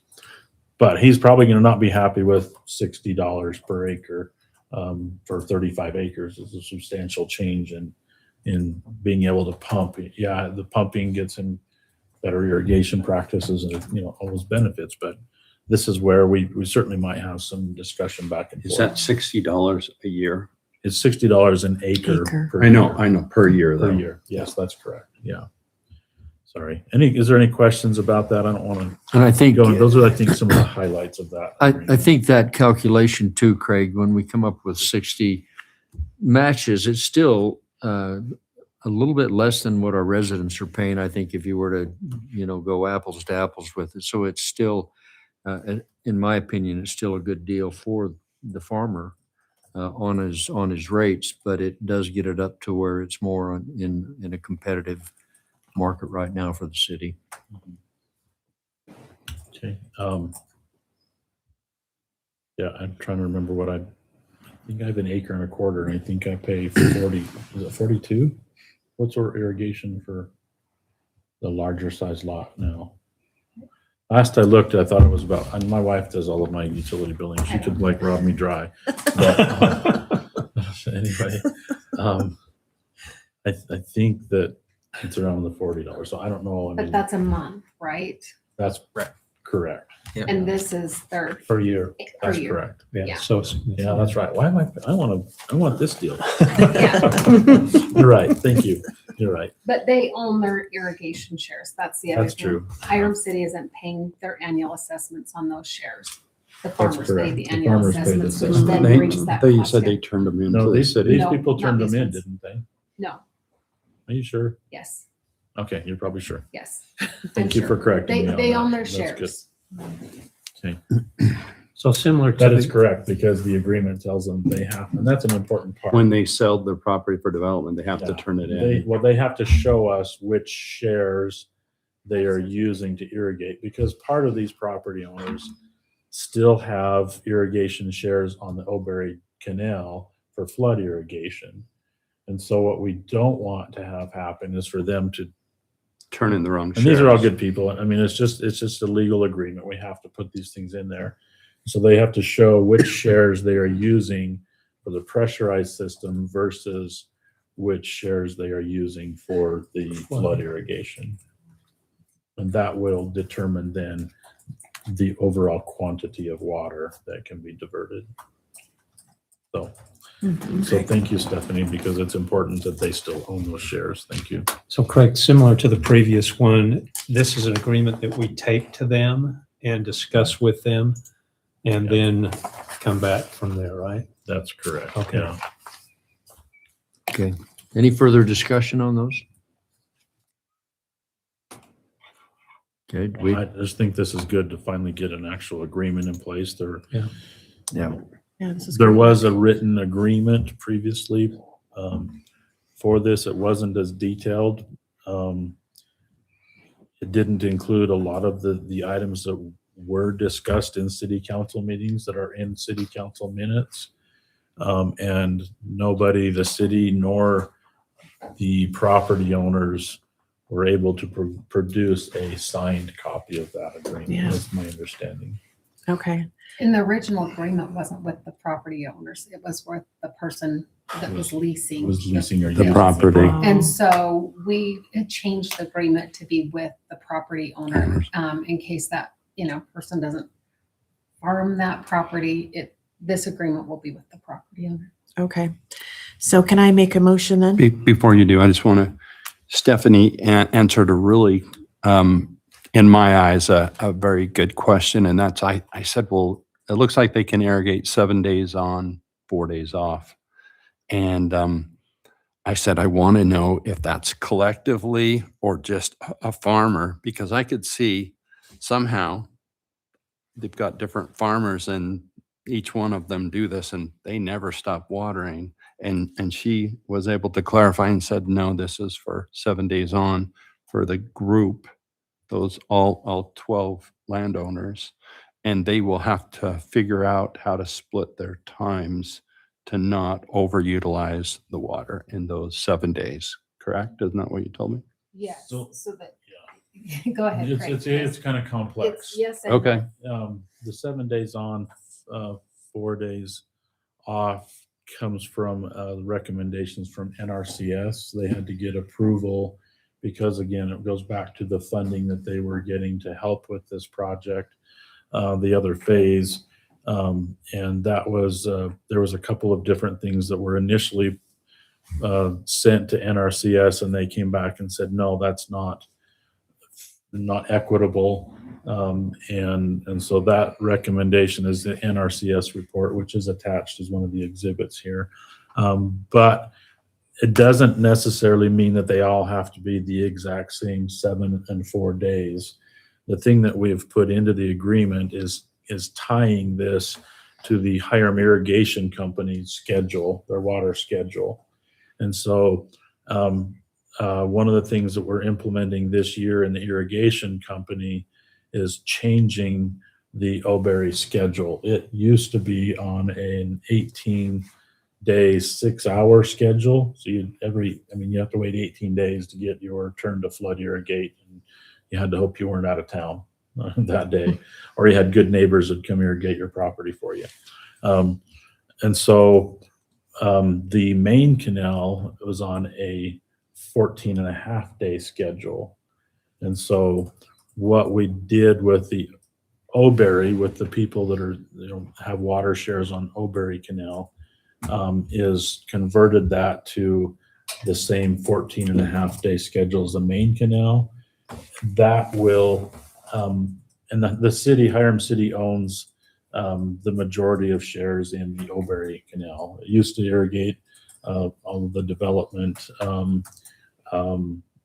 where Karchner's development is. Mountain Crest High School was all on that Oberry ditch. So as those things developed, east of Hiram, east of the highway, until you get up to the Highline Canal where that operation is, but those shares have turned in. So we own the majority of shares. And so that means out of that 14.5 days, for approximately just under or just over 12, I think it's just under 12. They have about 3.5 days that the water will go down the Oberry ditch for the flood irrigators that are still there.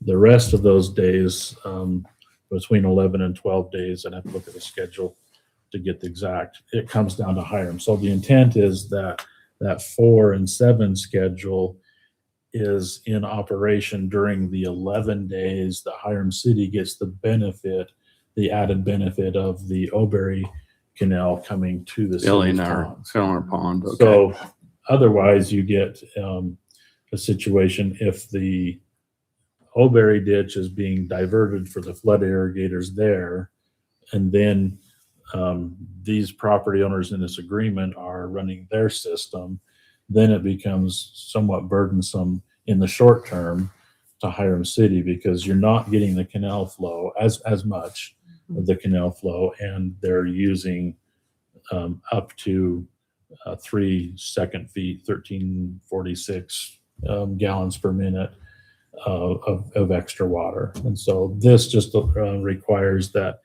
in the time that Hiram gets that additional 1/3 of the total canal flow that would normally go to Oberry, that they're watering during that time. And so it doesn't mean that all 7 of them have to be, or all of the different property owners have to be on that 7 days. It means that in the 11 days that we're getting that water, they have to work that into their 7 and 4 schedule. It's a little over 11 days, but that's. Or, but if we There's don't some do overlap. that, they'll take more water than what that pond really, it's not being filled. No, It's- it's Not? it just it's in essence, yes, it's not gonna, drain the pond for any means, but it's Sure. not going to, this is the best opportunity to keep it as full as possible. Sure, maybe that's a Coordinate- better way coordinate to the say it, schedule. sure. Okay, And So- the other thing is it keeps them at, what was it, the 3 3 second second feet. feet. So you won't see multiple sprinklers running all at the same time. It will be the number of heads that are equivalent to the 3 second. Yeah, sure. Now 3 second feet with a 7 gallon per minute irrigation head. Basically, the farmers out there will run what we call a 1/4 mile line. So it's basically a 1/4 mile long with a 40-foot sprinkler pipe is 21 sprinkler heads. And so if you take 21 sprinkler heads at 7 gallons per minute, they can be running 9 of those 1/4 mile lines concurrently to stay under 3 second feet. And not very often, not very often would they be doing that. So that would basically say to meet that, most of them would have to have all of their sprinklers on at the same time, which we've wondered about that a few times. But this actually just puts it in the agreement where it's enforceable, and you can go and look at that. And eventually, by the same stipulation as the other agreement in 2027, June of 2027, that they would have to have a meter in place. And then you can just go and add up the flow in all of the different meters and say, okay, where are they at? And right now you'd have to count sprinkler heads. sure.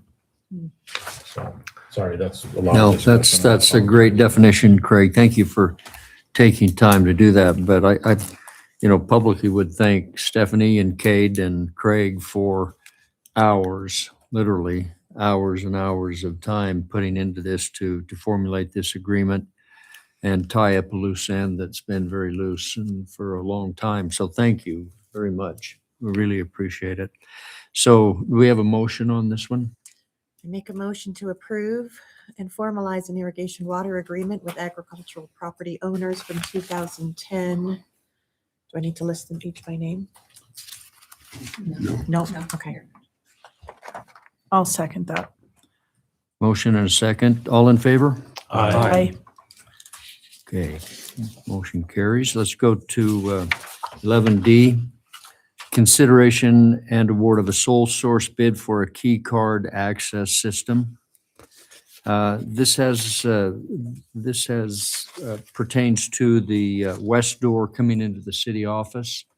Right now, that door is open during business hours, and really anyone could come in. And we feel like for safety reasons, we would like to have a card access system on that door for increased security. We went with the sole source on this because we did get other bids on that, but this sole source is one that the system can be built upon modularly, and the others were not so much build upon, but we can build upon if we needed to put access key or secure access in other doors, other locations. We can build and still use the same system and adapt the cards. So we've talked to Stone. You've seen the information from Stone Security. I met with them personally and feel like that would be the right direction for the city to go. A question, Mayor. So is this an actual, like the credit card type size card, or is this like a key fob, or what type of, is there a choice, or does the city have an option, or both, or what is that? What does that I look was like? reading it said it was a swipe card. Okay, that's what I Yeah. thought. But I think it can be both, and that's why we kind of went with Stone, because they are it's like they have a lot of better features than like like Utah State uses Stone. Like it's just a better system overall, we felt like. And why we brought it to council is because it is higher than the next bid, but I mean, it technically doesn't qualify to bring it to council to award the bid, but just in the face of transparency, we wanted to bring it to the council and say, we know it's higher than the Second. But you The think there's a second- better value? but it's better value. Is what you're saying. Yep. Yep. Yeah, I just asked because if I have too many cards in my wallet, then I think that it's money, and it doesn't work very well, and it gets too thick to sit on. But We're going to give I you, like the key fob. If that's an option, just throw in that. I mean, it's That- not like I'm going to say I don't think- do one or the other. no, that is an option, but we'll give you a lanyard too, so you can wear it around. That would be awesome. Okay. Yeah. Okay. So we have a motion on that. I move to award the bid for the key card access system to, is it Stone Tony. Stone Security. Security? Second. Okay, motion. We have the bid in front of us. We don't need to say the amount, do we? No, I don't think so. Okay, have a A lot of motion. times we do, but I don't know that that You can matters. put it in. Do you want me to? Okay. In the amount of $10,035.73. We have a motion, a second, all in favor? Aye. Okay. All right, Todd, we'll turn the time over to you for your budget report. Okay, I'll keep it short because we're going to be talking a lot tomorrow, the next 2 days, right? So. That's right. I guess just a couple highlights. In the general fund, we did receive the money from Nibley and Wellsville for what we charged them for the library. So that was a big boost, I guess, to our general fund. And we appreciate them and our cooperative agreement we have with them using the library. So, and then the next little thing is, if you'll note, the electric fund and the reserves went up quite a bit, but that's because JBS, basically there's 2 payments in March. In February, where it was a short month, they didn't make their payment until after. But anyways, and they're a large portion, obviously, of the electric fund. They use a lot of water and electricity. And so I guess the theme was water, right? We're water and irrigation tonight. So I guess sticking with that, those don't have a lot of reserve funds. I guess keep that in mind as we go through our strategic planning session the next couple of days. But anyways, so I guess to just go over those rates, yeah, and probably where it's a dry year, it wouldn't be a bad idea to change those in the face of conservation of water. I mean, in the culinary water, a household pays $15, and it's for 10,000 gallons, which is, most people don't go over that, especially because a lot of people in Hiram have the secondary water, so they don't use the outside watering. And then in the pressurized irrigation, so yeah, it's 0 to half an acre is $11.10. 0.51 to 1 acre is 13.58, and then 1.01 to 1.25 acres is 14.83. So I can't remember where you were at on that, that Craig. But anyways, like the water is and we've been blessed with a lot of water, obviously, and we have the water use. But anyways, conservation is important to do your part. But it's hard for us to tell people, if you conserve, you save, because they really don't save money by conserving water. So anyways, but if you did have a rate that fit that, you could say you can save money by conserving water. So anyways, but They may not save money, but they're saving water. Yeah. right, That's what Right. it's gonna ask. We're still saving the water though. correct? right. Well, to some degree. I mean, Yeah. Hiram City, you're not using as much. Let's say that you're not using as much, but if it's irrigation water, if the water's coming down the river, Hiram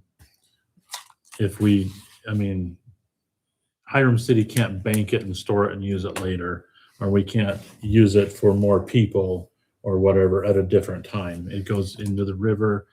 You're saving Great Salt Lake if somebody else doesn't grab it up before it gets to the Salt Lake, which is pretty much what happens. If you're looking at culinary water, most of the year, our water comes from springs. Same thing. You can't just put a plug in the ground and tell it to stay there until you need it. It's coming out of the ground, and we use that water, and what's not being used, just goes down the river. So we're not storing it for use. In the summer months, we do have, some culinary wells that we do run, but for much of the year, it's under spring flow conditions, and we're very blessed to have that kind of water system. I'm not saying we shouldn't conserve, but I don't know. I probably should shut the recording off. But Hiram City we have to do a 40-year water plan, and the way that the state has set up legislation, it very much disincentivizes you to save water, because if you cannot show that you need, like if we have a certain amount of water rights, and if we're not using them and putting them to beneficial use, and if we can't show that we're going to use those in 40 years, for decades, Hiram City has, upon development, required people to turn in their irrigation shares and provide a certain amount of water. If they don't have enough irrigation shares, Hiram City, through a few large purchases, have acquired extra water rights. It puts us in a very good position. And with this 40-year plan and the state legislation, if it's shown through this study that we don't need more water shares for the next 40 years, then we can't continue to require developers to turn in their water. And then in 40 years, you're out of luck. I've been on the council half of that 40 years almost, 18 years, but and so that's what happens when we conserve more and more water. It goes into this study that says you don't need the water, and therefore you can't require other people to have it. And we can't then save the right for future use. And so Even though that's hard to swallow, Yeah. on a drought year, you look at that, and I think that's let's put it in perspective. On an abundant year, our irrigation pond is full, and we're grateful to allow people to use it and enjoy that resource. This year may be a little bit different, it may be different. Absolutely. and that tank may not fill. And so therefore, I think that's the conservation that I think we have to look at. I agree with you. We are, on a drought year. You're absolutely. This year we are, by choice or by force, we're probably going to be conserving. right, exactly. But no, we are. The springs that Hiram have, I think, are the best springs in the valley, quite honestly. for sure. And so that just is another great benefit. But no, Logan's got some really good ones, but they're a lot bigger city. yeah, DeWitt Springs would be really nice. yeah. Todd, anything else? Sorry. No, I appreciate it. Like I said, it is hard. It is hard to say conserve, you save, right? Yeah. But like I said, I feel like customers could go that way if our rates were set at the right amount. Anyways, but no, everything else looks pretty good. We did look at the fire department. If you look through there, I don't know if you had any questions on those. We did talk to the fire department because they are running a little bit high on their budget with 3 months left. And anyways, we've talked to them about slowing that down. And yeah, and there were some justifications too of extra grants and stuff that they've received, and they've sent out their trucks to different wildfires. I think they've been on 2 so far, and they're planning on another one. So Don't they make money when they send? yeah, because it's usually like a federal rate, and yeah, it's pretty generous. So anyways, that's we're in good shape. Like I said, those 2, the water and irrigation, don't have a lot of reserves. But like I said, if we increase rates, that would also help with building reserves as well as conserve and save. So, but anyways, yeah, is there any other questions as you look through there? No, we'll really dive into the weeds Yeah. tomorrow and Next Saturday couple in our days, yeah. strategic planning meeting. So thank you, Todd. Yep. Appreciate it. Yep.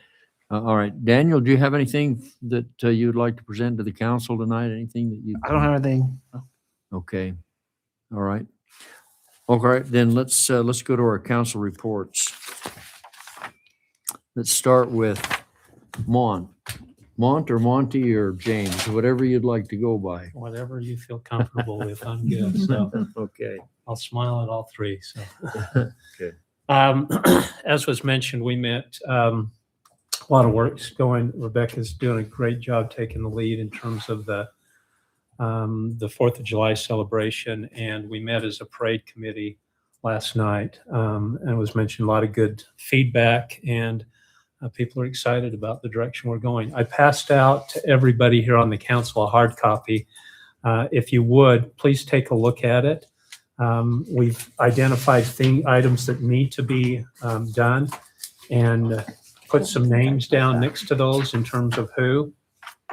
And so as we move forward, if you see anything that we're missing, any clarifications, please let me know, and then we'll make sure that we get those organized. There are some things on there that we're not sure on. A couple things, Mayor, that they recommended that you would be the best person for. So if you look at that and say, yeah, I can handle that, or if you say, no, it's better for somebody else, please let me know on those. So.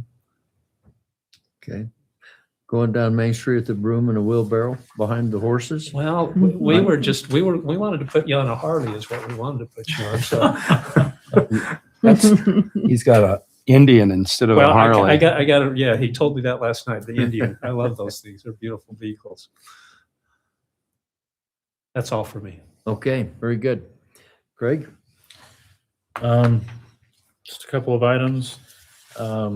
Thank you for those who were able to attend the Bringing War Home grand opening, the museum. I think several of you, a couple were there, and then Mayor, I think Jamie said you came down the museum later on, and Went down then, took some people in today to see it. Oh, Really, awesome. it's That's great. excellent. It's awesome. Yeah. some of the things are just kind of thought provoking as you go through and think about those experiences that I've never had in my lifetime. And, one that particularly kind of struck me is not so much the soldier that was fighting, but it had a thing about his wife and family at home during the Vietnam War. And to have 4 little kids and you're trying to take care of them, your husband is off fighting in the war.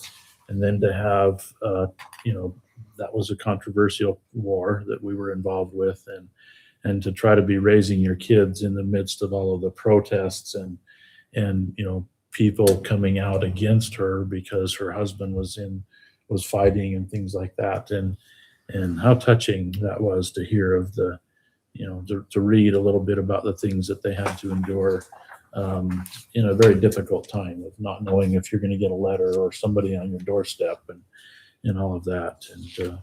And so anyway, that's got some pretty touching things in that exhibit that makes you think. Well, and I think hearing a lot of it in their voice, the presentation before even Yeah, the the recorded walkthrough ones, was amazing. I mean, to be able to hear the interviews and hear the firsthand accounts in their own voice was really moving. It was a great presentation. Thank you. And then other museum activities, Hot Wheels in Hiram is moving along well. We have over 40 cars pre-registered right now. That's about a third of what we usually have at the car show. To have that many pre-registered at this point is pretty good. We have quite a number of sponsorships, several large sponsors, event sponsors of $500 or more is pretty good. Got that going forward. On the recreation, Can I interrupt you real quick? Sure. Is it on the Hot Wheels, is it possible, are they part of the group that we can reach out to that would come down the parade? I mean, people love seeing classic cars come down, that's a great idea. Yeah. but Let could me write we, that up. We can- would you mind we can reaching out and encourage see if them. they'd be willing Yeah, to come we in the can- parade? We'll And put, the fee would be zero. it'll be so- zero. We have a donor bag for each entrant, and that's a great suggestion, Mont. We, in Detroit, they'd have these cars going down Woodward Avenue. 2 million people would come out to Wow. watch these cars come down because just so fascinating. Even if you're not a car guy, seeing these old machines is just fascinating. So I think it would add a lot to the parade if we could get them to come down. We will definitely put I mean, that's a great suggestion. I don't think we've done that in the past. That's a great suggestion. Yeah, that'd be a lot of fun. And then they could even advertise the show when it's coming up next, flyers or whatever coming out, so they can get the advertisements out for them to come. As long as they have an American flag and a theme thing on their car, right? Not on the classics. We're not going to hold them to You're not going that. to. I was gonna say, No. some people won't let you breathe on their No, car. those classics, no, just So- keep them the way they are. When is the Hot Wheels? When is the car show? June 6th. In June 6th. First Saturday in So June. I wonder, even on the 4th, after the classic cars go on the parade, is there any way that we could bring them back up and assemble them on the square somewhere? Well, actually, you know what? This may not work. I mean, a lot of these people, the Cash Flight Cruise In is on the 4th of July. And so Oh, a lot of these people, not all of them, but a lot will take their cars and go to the cruise the in. cruise in. Yeah. And so, Let's there may be reach out and some, see if we can there get may be some, yeah. We will yeah. definitely put that invitation in the donor bags. And, it'd be great if even some, it doesn't, that'd be great. That's a good Yeah. suggestion. But yeah, the cruising is that weekend. And so a lot of them go and will have their cars there.